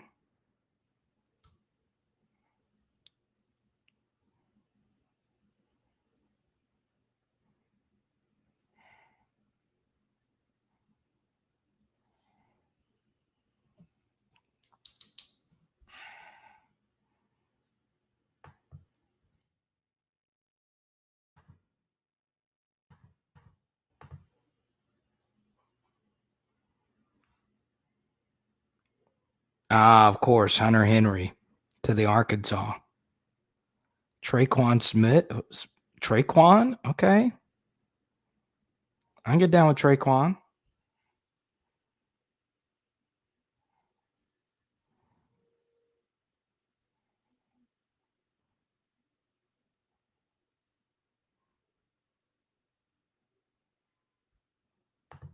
Need another QB.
Where's the sound?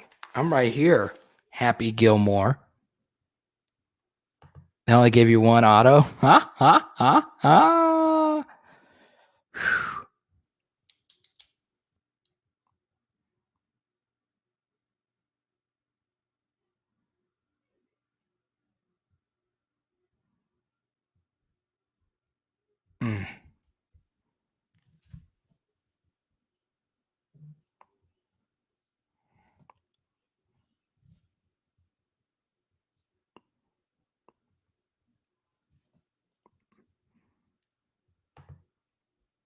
I'm hoping. Does LSU scored 34 points? We have got the polls in.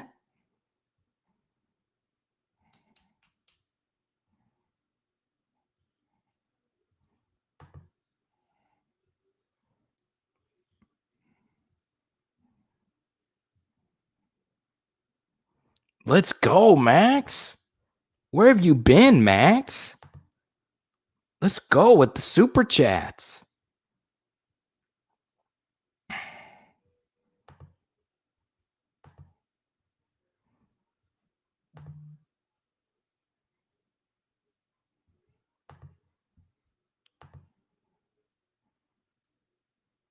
Please don't do it to me.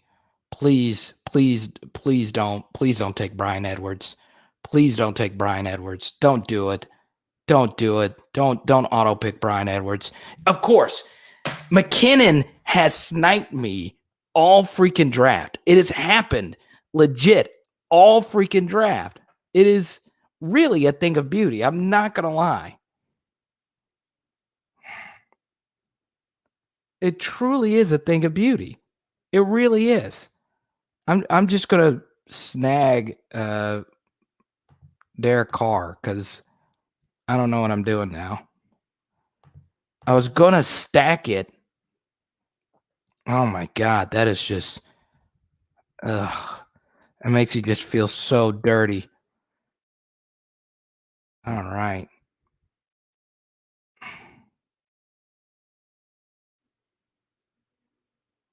I don't even know. I guess I'll take Naeem Hines. I can't believe it. I can't believe it. It is crazy. I wanted Russell Wilson for a stack, and I meant to take Brian Edwards in the last round, and it accidentally drafted Jacoby Myers. Then Edwards almost fell to me again. McKinnon sniped me again. It's all good. It's all good. Read the Athletic article on Pete. Sounds like he doesn't know how to call plays yet. Yeah, I haven't read the article yet. Doesn't know how to call plays? Oof. Obviously not great.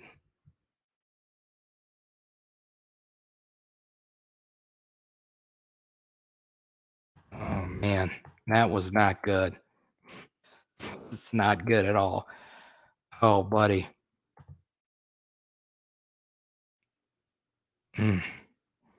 I'm crying at how many times McKinnon has sniped me. Sniped me. So what do you think, Billy Bob? Do you believe... I'm done with this draft. Do you believe Jake Peets is that guy?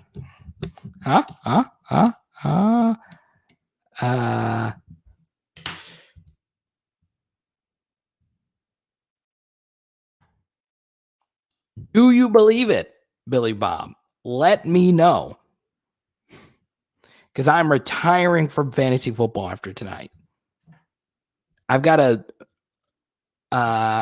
call freaking Underdog tomorrow and say, look, I melted down during one of your drafts. And they're like, oh, you did one of those $50 leagues. No, it was a $3 league. I can't freaking believe that. I promise you, McKinnon has sniped me a lot this draft. A lot. An obscene amount of times. Not just sometimes, but an obscene amount of times. Obscene.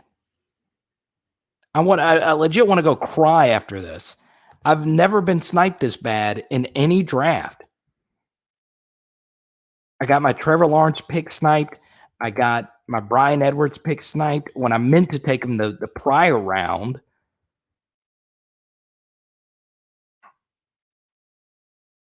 I mean, the fantasy gods, I don't deserve to play fantasy football again after this. I don't deserve it. I don't. Underdog should rip up their contract with me after what was witnessed tonight. So, Billy Bob, what did the article say? Unfortunately, my athletic subscription has been terminated. I meant to get Taysom Hill at the end too,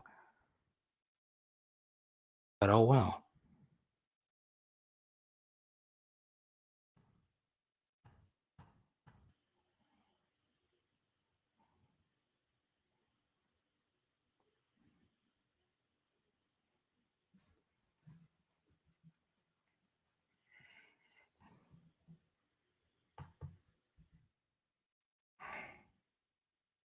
Let's see. Take a look. How many more picks do I have? I have 3. So I need to go quarterback, running back, receiver, I think. So Billy Bob, give me your thoughts. You drafted Tebow? Huh? You gotta have some character, man.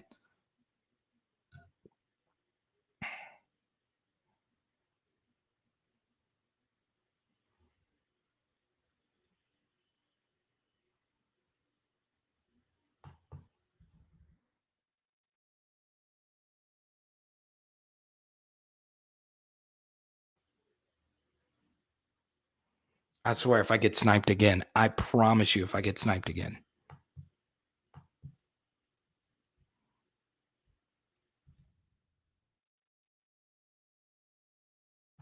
I didn't this time. But just don't. How many running backs do I have?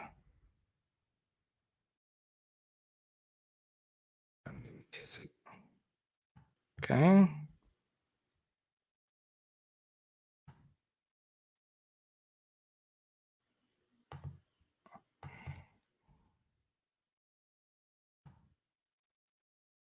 Wentz.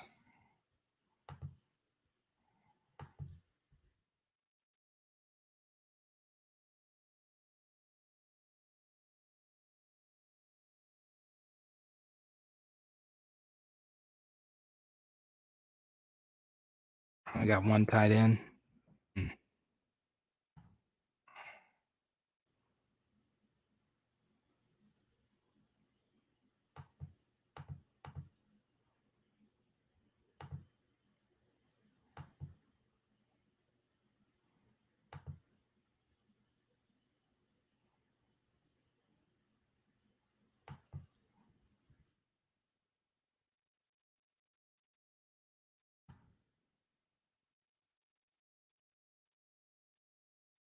Harris Campbell is a steal this late. Only reason I didn't draft him was because I had to get a backup tight end. I don't even know any of these guys.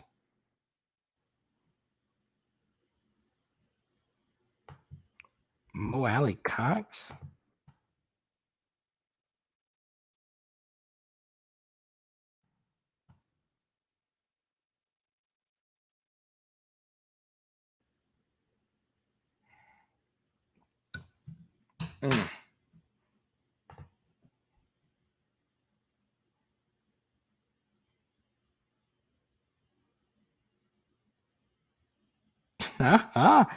Someone's about to draft Johnny Football. You can draft Johnny Football.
Kayshon Boutte for Heisman.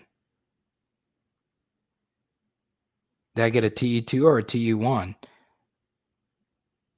I don't know who took Hunter Renfrow. Hunter Renfrow is the only person in this draft older than Jared. Master Blaster, after selecting Tom Brady in the first round, actually turned out to have an okay draft. A lot of LSU guys.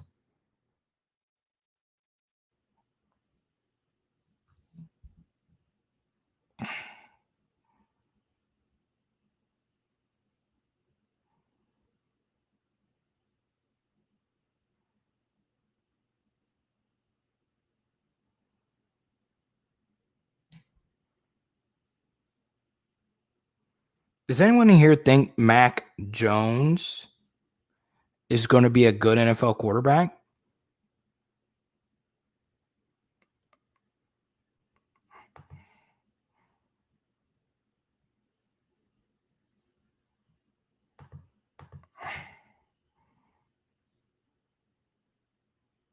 Okay, this draft was a disaster.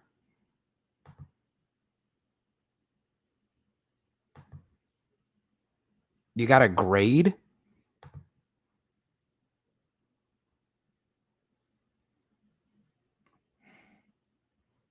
Okay, I'm going to just stack it.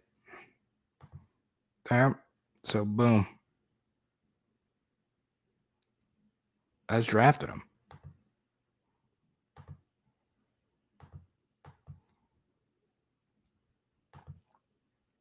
It's not my turn to draft. It's not letting me make my pick. Are you guys watching this? I hope it lets you pick my guy.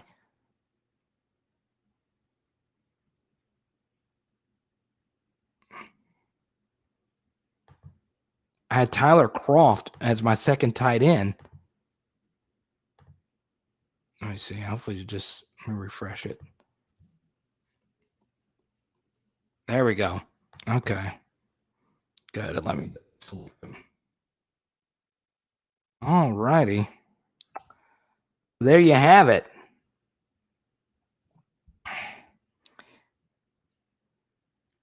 You think Mac has a chance? I don't know. Obviously, it's still very early, and, there's a reason why Shanahan wanted to get him at number 3. He's been a lot better than probably what a lot of us would have expected. But yeah, I think for me, the major takeaway as far as Mac Jones is concerned is obviously, he was surrounded by just so much freaking talent at Alabama. And Tony, good job, man. You had a good draft tonight, brother.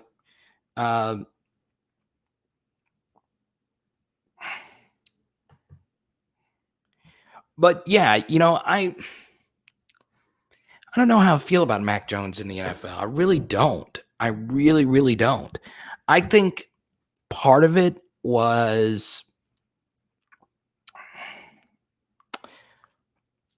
for me was he was still so effective when Jalen Waddle went out. Now, a lot of it has to do with this offensive line still being great. A lot of it had to do with Slade Bolden, John Mechie, and Billingsley still being great tight ends and having a great running game with Najee Harris. But he was so unbelievably accurate. I still think, even if you have such an amazing supporting cast, that over 70% completion is not an easy thing to do, especially when you factor in drops and all of that. So I do think we could see some form of regression, but we'll see. I actually disagree, man. I love a good pocket passer. I do. My favorite quarterback growing up was Peyton Manning. And the reason why I love Peyton Manning so much is, even though he was 6'5", the one thing that really gravitated me towards Peyton Manning, and I have some of his rookies, is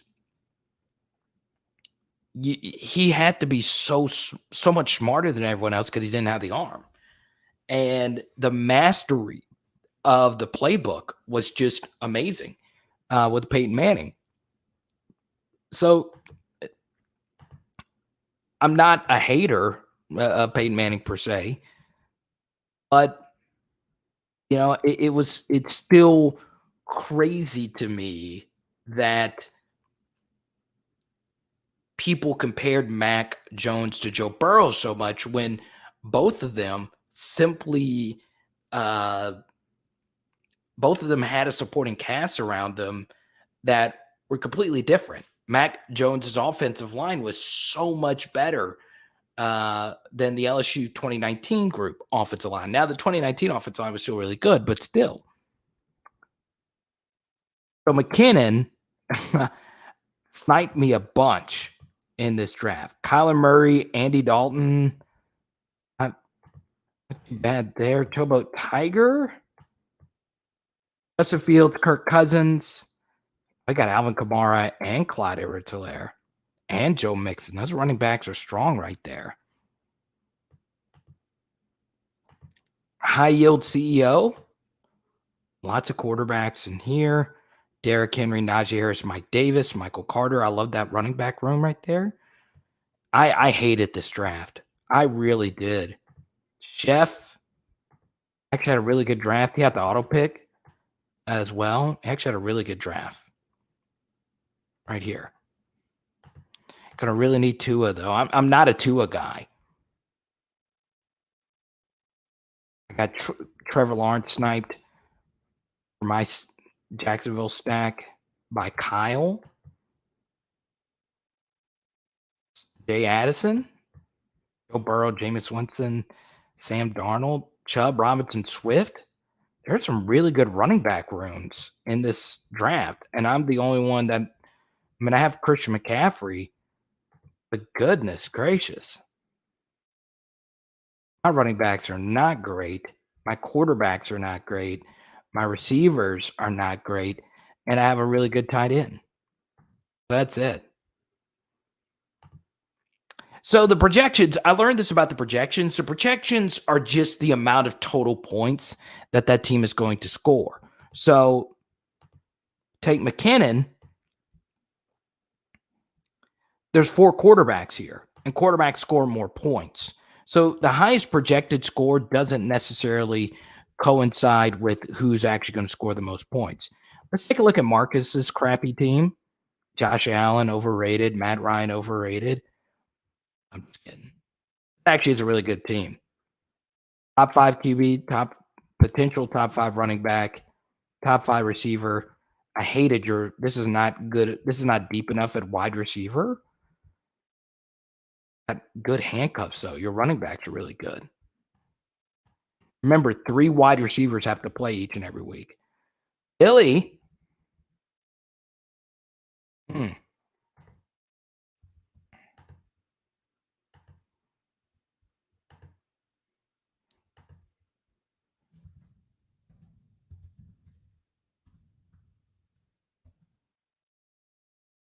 See here. You came in last all by yourself.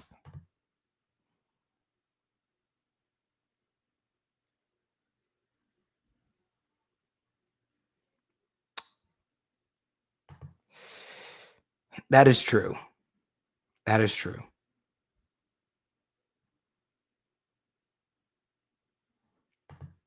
It's a good counter, though. Damian Lewis would have been drafted. He's really good. But Sadiq Charles, not so sure. MJ23, Pops. This is his best draft yet. God, he's got this. I think this is your league winner right here. MJ23, loyal PHL viewer. I think you're looking at your league winner. Reach for Aaron Rodgers, but you got the Devontae Adams stack, which is key in these leagues. Would have gotten another Green Bay receiver in here, but still. Wow, this is a really good team. I think you're looking at your league winner right here. Running backs are a little weak. Still, that's a good team. Anika. We looked at her team earlier. I love it. We looked at everyone's team. Let's look at Billy's team real quick. Patrick Mahomes, Baker Mayfield, Tyrod Taylor. Not bad quarterbacks, obviously. A little bit of a reach there for Mahomes if you're not going to stack him with a Kansas City player. Still good, though. Should have got Chuba when I got freaking... I don't know. I'm hungry. I'm ready to eat my last slice of pizza because I'm fat. Yeah, I think Damian Lewis is really good. I think...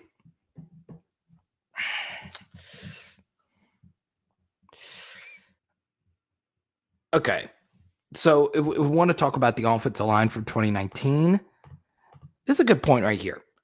So to defend them, I still don't think the offensive line was modernized, in other words. And this is what I mean by that. I think the LSU offensive line simply...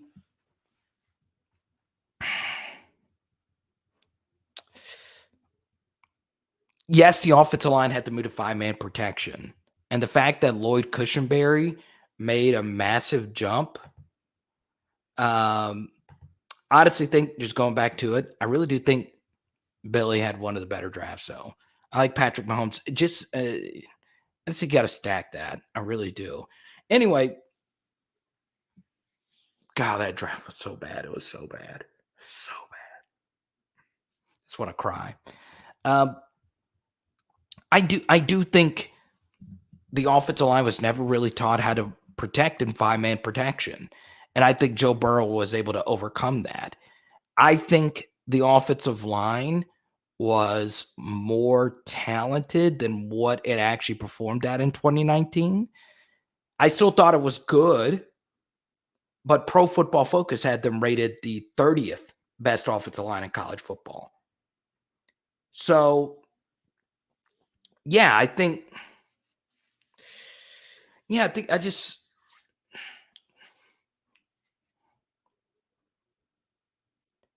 they just had so many rough moments.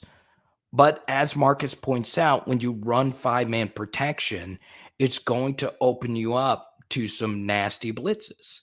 So you have to be ready for that. You really do.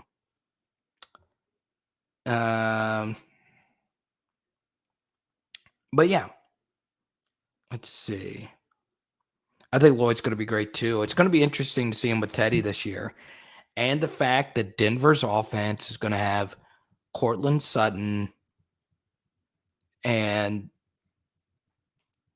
Jerry Jeudy and KJ Hamler with Noah Fant and a decent running back room. I mean, Denver's got some talent on offense. Jerry Jeudy I think he led all rookies in air yards last year. So I think Cush could be on a better offense this year. I really do.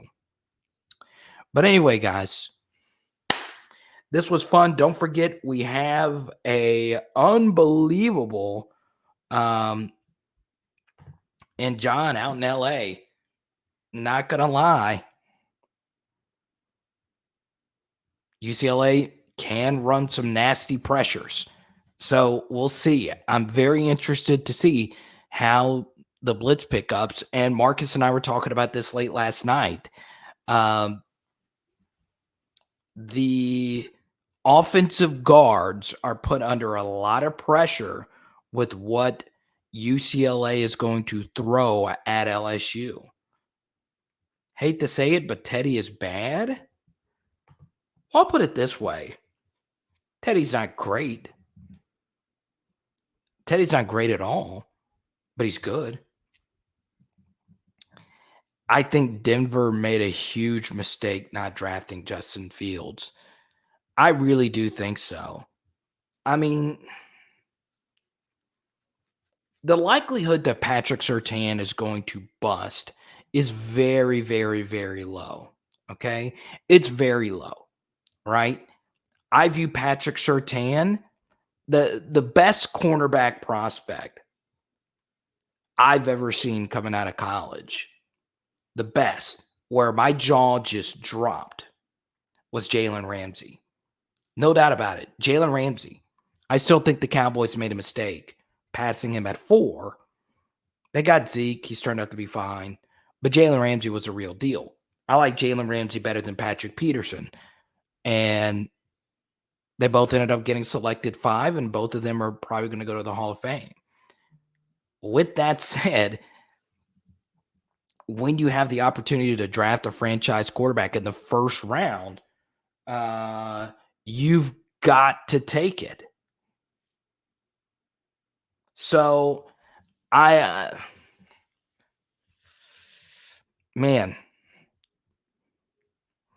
just think they should have do it. I'm still shocked Carolina passed on him, but we'll see. If he succeeds at Chicago, it's going to be a supernova story.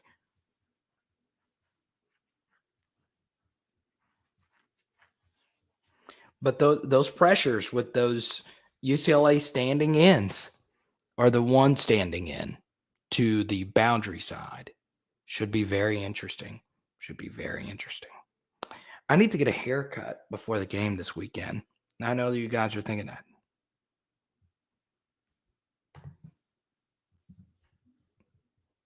That's fine, John. We'll see you Saturday night, okay?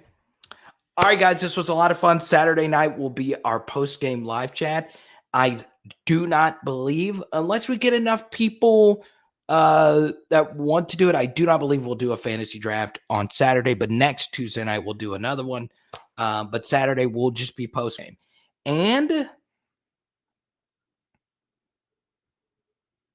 we will do a halftime chat on this upcoming game. Okay?